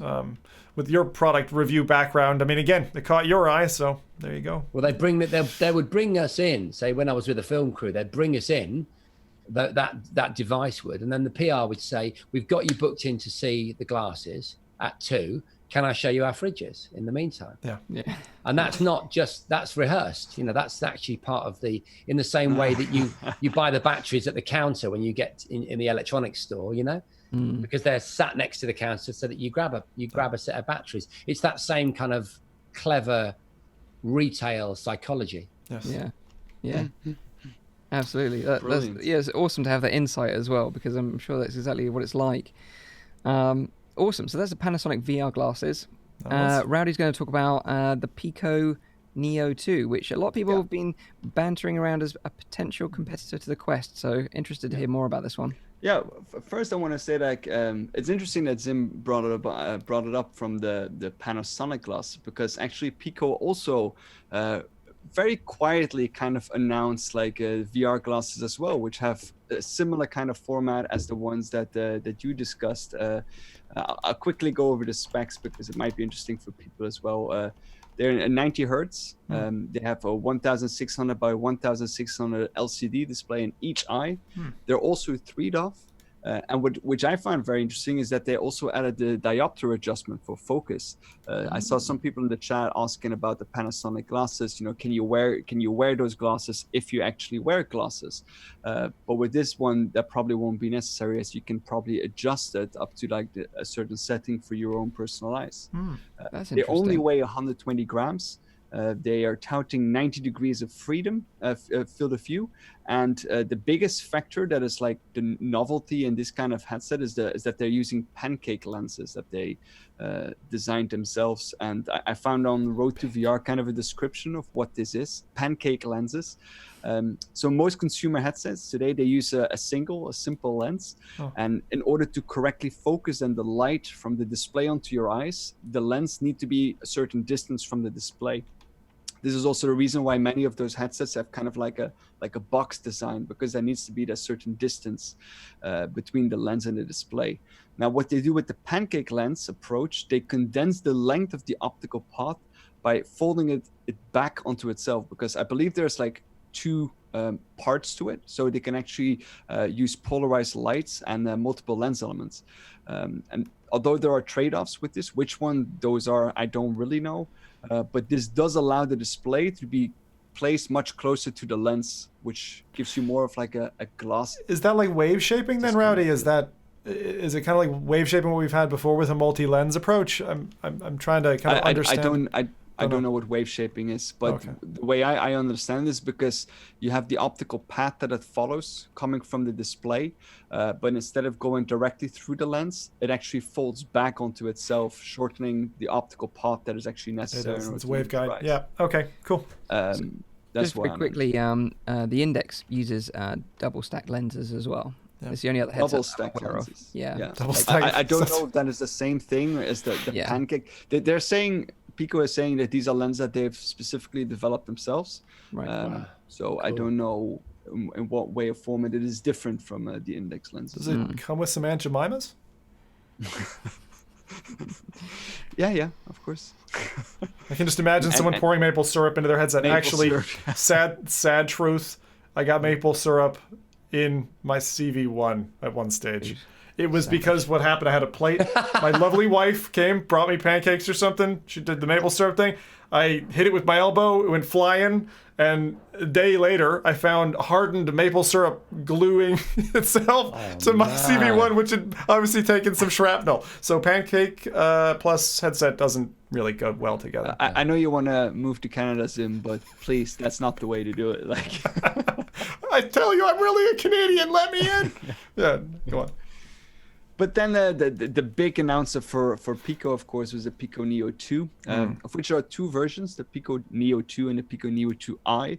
The only difference between the 2 is that the Neo 2i actually has Tobii eye tracking in there as well.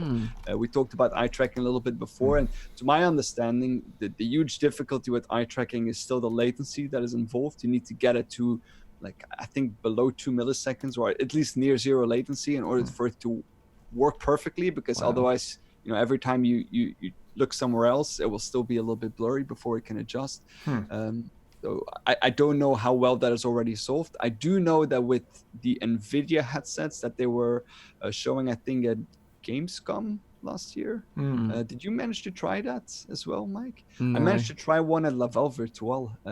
There it was really spot on. I don't know what kind of latency they were using, but it was very impressive. I haven't, of course, tried the Tobii eye tracking in the Neo 2, but I believe Tobii eye tracking is the same thing as is being used in the Nvidia one. That's interesting. The Pico. So we had the Pico Neo. I think that is probably the headset that I tried in. I think it was OC4 or VRLA, but it was kind of like the first appropriate standalone headset, and I say that in that it was 6DoF, but its software catalog was like nil. So it was one of those headsets that I looked at and went, I don't think I would ever put my own money on this headset. Was there any mention of the Pico Neo 2? And I don't understand really the software drivers. Like, why would you buy this? Or is this strictly an enterprise?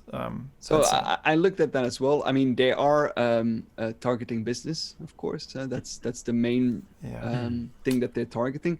But they do say, and I don't know what specifically that means, but they are saying wireless PC VR streaming using a 5 gigahertz Wi-Fi connection. Oh, I see. Oh. So they're almost aiming for this like kind of cloud-based computing VR headset. I believe so. I think it's quite smart. I mean, it's something that people were asking in chat about earlier, but I use my Quest with Virtual Desktop all the time to play PC VR, so I don't have Jason's problem of getting caught up in a cable. You do have some concessions in that it's not really quality, but every so often you'll have a blip or something like that happen. And unless you, in particular, disable your 2.4 gigahertz network and allow the throughput of your 5 gigahertz network, then you get this kind of stepped effect of, you'll be at 5 gig for a while, and then it does an automatic management, drops you to 2.4, and you're like, and then you don't get the same kind of visual fidelity through, you don't get the connection.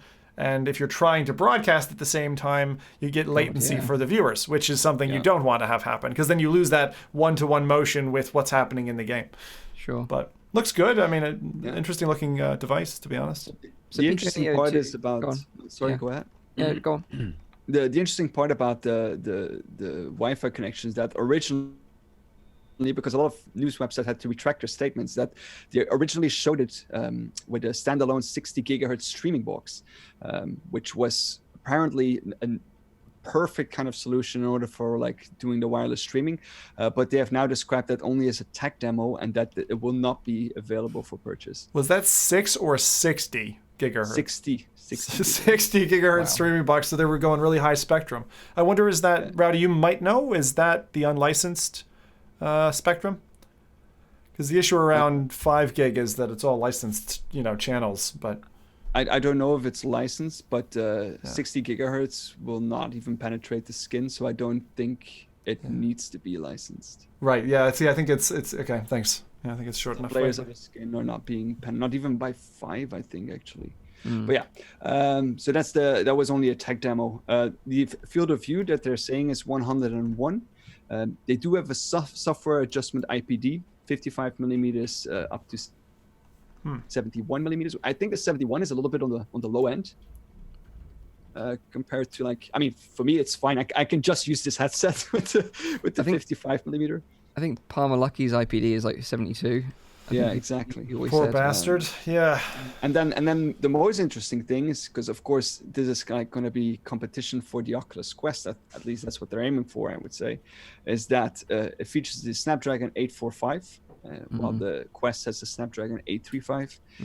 It's has a total resolution of 3840 by 2160, which is 1920 by 2160 per eye. While the Quest has 1450 by 1600. So they basically want to answer that question of, if I'm a business and I'm going to buy for an application, I'm not buying Quest, I'm buying the Pico too. But it's getting interesting though, because this LCD panel is clocked at 75 hertz, while the Quest is clocked at 72 hertz. And the reason why I'm saying it's interesting for business is that it's actually cheaper than the Quest when you take the business aspect, because apparently Facebook charges $1,000 for the 128 gigabyte Quest through its Oculus for Business kind of program. And they are charging here for the Pico Neo 2 so not the eye tracking, the Pico Neo 2, to business for $700. So it's a $300 difference. And the Pico Neo 2i is $900. So it's still $100. Yeah, smart. A little bit undercut. Wow. And since they're targeting business, it makes a bit more sense as well. Also, I think that Zim would like to hear that. They've spent a lot of time on making the headset much more comfortable. I think that like everyone here has a little bit already mentioned it, like the weight of the headset is not really accurate. We would prefer to have a little bit of that weight moved to the back, and they've done that actually with the battery. They have a rear-mounted battery on the back of your head. The headset is a bit more balanced out, so it's less front-heavy, which I think is a very smart choice. It is, absolutely. So the key there is that, although on a spec sheet it's probably a little bit better than the Quest, the thing is this is going to be a business-focused headset rather than it's going to be purely business-focused. Yeah. And the thing is, I don't know if you guys have already seen the controllers of it, but I'm not entirely sold on the controllers. They're wand shapes. They look very much like the PSVR controllers, but then with a thumbstick. Which I don't know if that is like the ideal design that we want in virtual reality, especially with like, the knuckle controls, finger tracking, the Oculus Touch does it fairly well as well. I don't really know how that is going to be with the Pico Neo 2 controllers, but again, it's aimed at businesses, so I don't know exactly what kind of application that they're going for there. I think the other thing that Oculus does really well, particularly with the Quest, is like the user experience is just so simple. Like you can put it on and be in a VR experience within like 20-30 seconds. And I think, that's really where they need to compete and make sure that their software layer is as good as their hardware is. So interesting. The controllers, though, they are based on a different kind of system, because with the Oculus Quest, it's inside-out tracking. But here they actually use an electromagnet and the inertial measurement unit, so an IMU unit, in order to positionally track it, even though when it is occluded by your body or whatever. I was having flashbacks then of the Sixth Sense STEM system. Oh God. Yeah, I mean, they will still like if you have any like electromagnetic interference, then you'll probably run into problems then. Yeah. But in terms of occlusion, it does solve a problem there. Yeah, it'll save you $300 for your business use, but your credit cards won't work after using it. Yeah. Awesome. Nice. Awesome. Thank you very much for that, Rowdy. Jason, you've got one as well, right? You've got like the Rebuff Reality, which is they've got some Quest products. Just a couple of small things that caught my eye. VR Power. Have you heard about this, guys? So this is from Rebuff Reality. It's quite a neat looking pack that fits in the nape of your neck, just on the back strap of the Quest. In fact, I've got my Quest here. I can show you exactly where it goes. So it would go just there. Which actually, for the weight of the Quest, which I've never found to be a particular problem, but some people find tricky, would actually have a nice counterbalancing effect. It's actually designed with that in mind. And I believe it gives you, from memory, 8 hours of gameplay, so seamless gameplay. They call it something like, I think that the phrase they use is digitally enhanced power. I don't know what that means. Wow. Some phrasing like that I remember from their brief, but I don't know what that means. But let's just say that you get a lot of energy and you get a nice stabilizing effect in a quite an elegant form factor. I think it's sort of asymmetric, like a triangular shape. But it looked nice, in terms of taking the Quest, maybe taking it out. If you're working away, you want to take it to a hotel room. You don't want all the cables. Maybe you can't get to a cable. It's a nice solution. I quite like it. Definitely looks a lot better than just like zip tying a battery to the back of your headset, which I see a lot of people on the Reddit which we've all forums tried. do. Yeah, I'm sure you've done a video of exactly how to zip tie in a professional fashion. And then is it called VR ears? I may well have got that wrong, because surely no one would use that as a product name. Oh, they did. Okay. Well, VR ears is a kind of off-ear setup. There are other headsets and brands that actually do this out of the box on it. But the notion is that you get a more involving, I guess, kind of pseudo surround sound experience, a higher fidelity than the native Quest speakers. And again, it's difficult for me to put too much more meat on the bone, because I wasn't at CES and there aren't any particularly thorough demos, certainly that I've come across. But it's nice, in terms of one thing I do like is, the way that you can personalize Quest, and you can upgrade various aspects of it until you get the fit, the feel, and the user case build that you desire. And this company are one of many that are just slowly upgrading that key piece of hardware. Yeah, and I think from what I've heard from the community as well, like it's addressing two of the biggest issues, I think, which is this front heavy nature of the Quest is counterbalancing and adding a battery so you've got more playtime, and the audio, which I think is one of the weakest parts of the Quest. And these VR ears, they look like little Index sort of rip-off design. That's it. It's the Index I was referring to. Yeah, and if they can pull that off, and I think it's also going to be designed to work with Rift S and PSVR as well, so anything that's got a 3.5mm jack, you're going to get that, hopefully, on par experience with the Index. And a friend of the show, actually, Eric Hartley, he got to try them at CES and was very impressed, and these two products were particularly as highlights of the show. Oh, wow. So they're definitely worth keeping an eye on. And I think the VR ears, I believe, are going to be a Kickstarter campaign, which will be kicking off within the next sort of few weeks. Wow. So we'll keep you updated with that as well. But yeah, cool.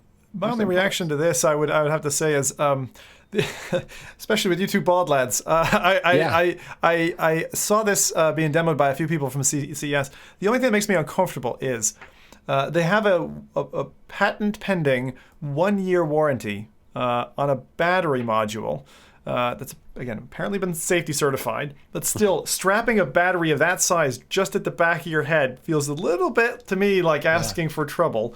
But you do it on the front, though. The thing is, you do, right, but with a device that has an engineering grade that is much higher than this, because they're going to try and keep the price down. So that's my concern. I said I was going to have one more concern to say, and this is the device of, I will be happy with it when a bigger name company comes out with that type of device. What you're actually saying there, Zim, is that you're worried that there's going to be some kind of electromagnetic pulse, which is going to make that glove we were talking about earlier snap all your fingers off. That's the scenario that you're concerned about. Not at all. So for this one, this is just a battery pop. Batteries are generally stable, but obviously we've seen a few bad apples over the last couple of years. Apple. I can't wait for It's a good point. But after 8 hours, anything worn, not that they're saying that you have to wear the helmet for 8 hours, but a battery is surely going to warm up, isn't it? And you're right, actually, Zim, that section of the head. I wonder. It wouldn't feel nice, would it? In the photos from Eric, what's the contact patch? In other words, is it plastic? Is there felt? What's touching your head? I'm looking for photos now to see if I can answer that question. Yeah, we don't know. I don't think. Although I do assume that they use some kind of material that is not like as conductive to heat in order to. Well, they do make the VR shell, don't they? So they're which is quite luxuriant in terms of the materials used. So they certainly have a track record for creating elegant designs using sophisticated fabrics and plastics. So there's a chance that they will have considered the skin contact thing. Yeah, it just seemed, but like what you said, Jason, it's funny because I don't think I've heard anyone say that you can kind of accessorize the Quest to your liking. And that's one of it's one of the things that out the gates we probably complained that, okay, it's a bit front heavy, or the battery life maybe isn't as long as you'd want it to be. Of course, you're going to have to take those concessions dealing with new hardware. And from early prototypes that we saw from Oculus with the kind of balance at the back, it still makes me wonder, why did they change? Why did they move away from that to then not having the battery back there? I assume it's related to the fact that getting essentially power either down the side bands or down the top strap is a restrictor to the ergonomic design of the headset, and or expensive in terms of production. There's lots of motivators, aren't there? For going down a certain design route. Although, having said that, and I do think it's a very subjective thing. The Oculus Quest is probably the most comfortable helmet I've used, and I don't know if that's an unpopular opinion. I didn't particularly get on with the Go. And I truly can't remember what the Vive feels like, because I was so taken with it, I kind of didn't care. So no, but it'd be interesting to hear what people in the chat say. They might say, "What are you kidding me? It's a horrible thing." Yeah, actually, in the chat, they have already figured out what the material is. No, right. Okay, cool. No, I saw it. What are we going on about when there's fact in front of our faces? Yeah, Bagdo Wonk says that it's made out of 100% asbestos. Feckers. I know how I come off with my concerns, but that's fine. Oh my God! Feckin' Can you asbestos. imagine? Oh my God! Nice and cozy then. I want Zim to be an advisor on the next episode of Black Mirror from Charlie Brooker, where he describes, the asbestos Tesla suit. Asbestos, a battery exploding at the back of his head with his fingers being broken simultaneously at the same time. But if I was in that role on Black Mirror, then it would happen. So I would welcome to see that in a Black Mirror episode. Yeah. So there we go. That's all the stuff that's we sort of highlighted from CES. So if you've got any questions for any of us or Jason while he's on the show, feel free to ask away now, and I'll sort of remind you of the show times. So just a reminder, this is a weekly VR, AR, and MR talk show, live streamed every Saturday on YouTube, Facebook, and on Twitch. We use Restream.io to make all this possible, by the way. We couldn't do it without them because it enables us to stream the show to multiple platforms all at the same time seamlessly, which is a lot of help to us. You can also catch this show and watch it in VR with other VR enthusiasts using big screen TV. Share a room with up to 8 people, watch it all together and discuss the show as it goes along, which is a real popular way to watch the show. So go check that out if you haven't already. The show goes live at 7 p.m. in Europe, 6 p.m. in the UK, and 12 midday in Central US. Also check out the audio version if you want to listen to it on your commute or as you're traveling around. It's available on iTunes, SoundCloud, and on Spotify. And Rowdy does a fantastic job to make sure it sounds magical to your ears. And I should also say, while Nathan's not here, to like and subscribe to the channel because I know he always chimes in for that as well. So if you've got any questions, now's the time. So we had one earlier on for Jason, which was someone asked us, just as we were starting the show off, actually, how many or what headsets do you own? Obviously, you said you had a PSVR before. I'm kind of interested to just expand that a little bit. So, like, what headsets have you tried? I own the first generation. Yeah, I was part of the Kickstarter for the first Oculus. It's a good one. In fact, I've still got the case. The nice sturdy box. Cherish. I love that. It's amazing. Yeah. Next for me would have been probably PSVR or maybe Vive or maybe PSVR, and then Vive. I've already told you how I first experienced that. Again, it was HTC that were launching it. In fact, I didn't want to just keep going on about the Gadget Show, but it was the Gadget Show Live, which was the big consumer expo that we used to do, or sort of consumer show. That we used to do at the National Exhibition Centre in Birmingham. And we were stood on the stage there. I remember them bringing it up. And obviously I had loads of things, like I was going to be flown in like some kind of Peter Pan across the audience. And we had flying sort of robots, and we had dancers and synthesizers. And the Vive was just yet another thing. and so you can imagine then I was kind of cornered. They said, look, you need to try this before we just want to make sure it's working, and we want to brief you on it. And I put it on, and mind blown, and no word of a lie, I got my credit card out. I was on stage when I did it. I was supposed to be rehearsing, and I went to the website because it was all, you had to kind of get in before a certain time to get the first batch, and that was Vive. And then Oculus Go was the next one that I bought because I'm a dad, I'm a busy guy. And the faff around, my big rig PC with setting up base stations and all the rest of it, while we've already discussed how that can often make the final experience that little bit better, it is nevertheless frustrating and time consuming. So I was looking for the Quest. I went via Go, and then I couldn't get Quest quick enough. The first game I played on Quest was the boxing game Creed. Is it Creed? Creed. Mm-hmm. I played that in a high street store and thought it was brilliant. But I have to say, now that the link has been released, weirdly, despite having said everything I've said, maybe it's like a recipe. If you just got maybe 1 or 2 ingredients too many, it's overkill. But when you get it right, you can just make it, and it's your go-to thing. It isn't difficult. I keep looking up here because I've got it hung up over my gaming rig, and It's easy. It might just be because the base stations. I don't know. Maybe the controllers are easier than the Vive. I don't know. But I haven't found it difficult. I plug it in, I plug it out. My daughter came and grabbed it earlier. She played with it in the front room. It's back in its home, hung up. I could just plug the cable back in, assuming that she's actually applied the right cable management technique. We're all of the same opinion. We recently did a podcast wrapping up 2019, and it won VR headset of the year for all four of us, which I never thought it would. I thought that people would have some slightly different opinions, but as you said, for the use cases, for the low friction, it's brilliant. In particular with kids, I've got kids, and I play with my Quest, and they play on Quest as well. It's fantastic for family fun. But don't get me wrong, I do also, if I wasn't in the stage of life I am at the moment, I'd be straight up. Is it Pimax? I would think I'll get the name wrong. Yeah, the Pimax, I'd be straight there. And right? That it's gonna be a pain. I know it. I don't care what you say. I know it's going to be tricky, or certainly trickier than some of the other solutions that we've talked about. But come on, it promises 5K in Mike's case, or 8K. As announced at CES, and I know earlier on you were on that Kickstarter, Mike.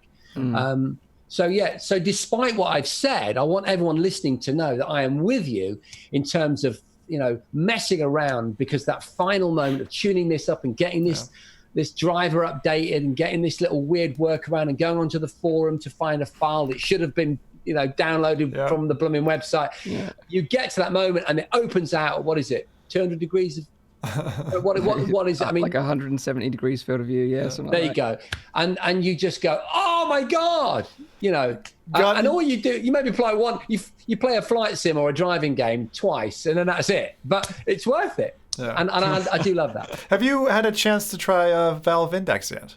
I'm curious. No, I went. To me, I tried them side by side. I tried a Pimax 5K Plus and an Index side by side, and I actually think the Index is the better experience of the two.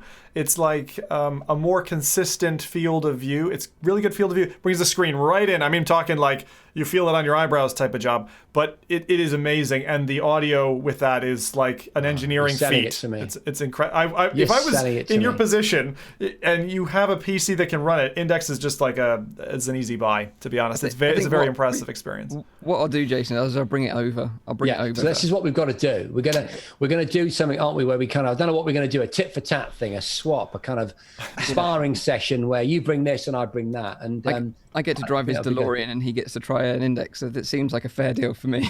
Yeah, I've got all kinds of toys. I've got a Sinclair C5 back there. The problem is you won't. I'll never leave. A fun toy. See me living in your garage. But that's the idea. As long as I can play with your toys, dude. He's not that tall. You can store him somewhere. Yeah.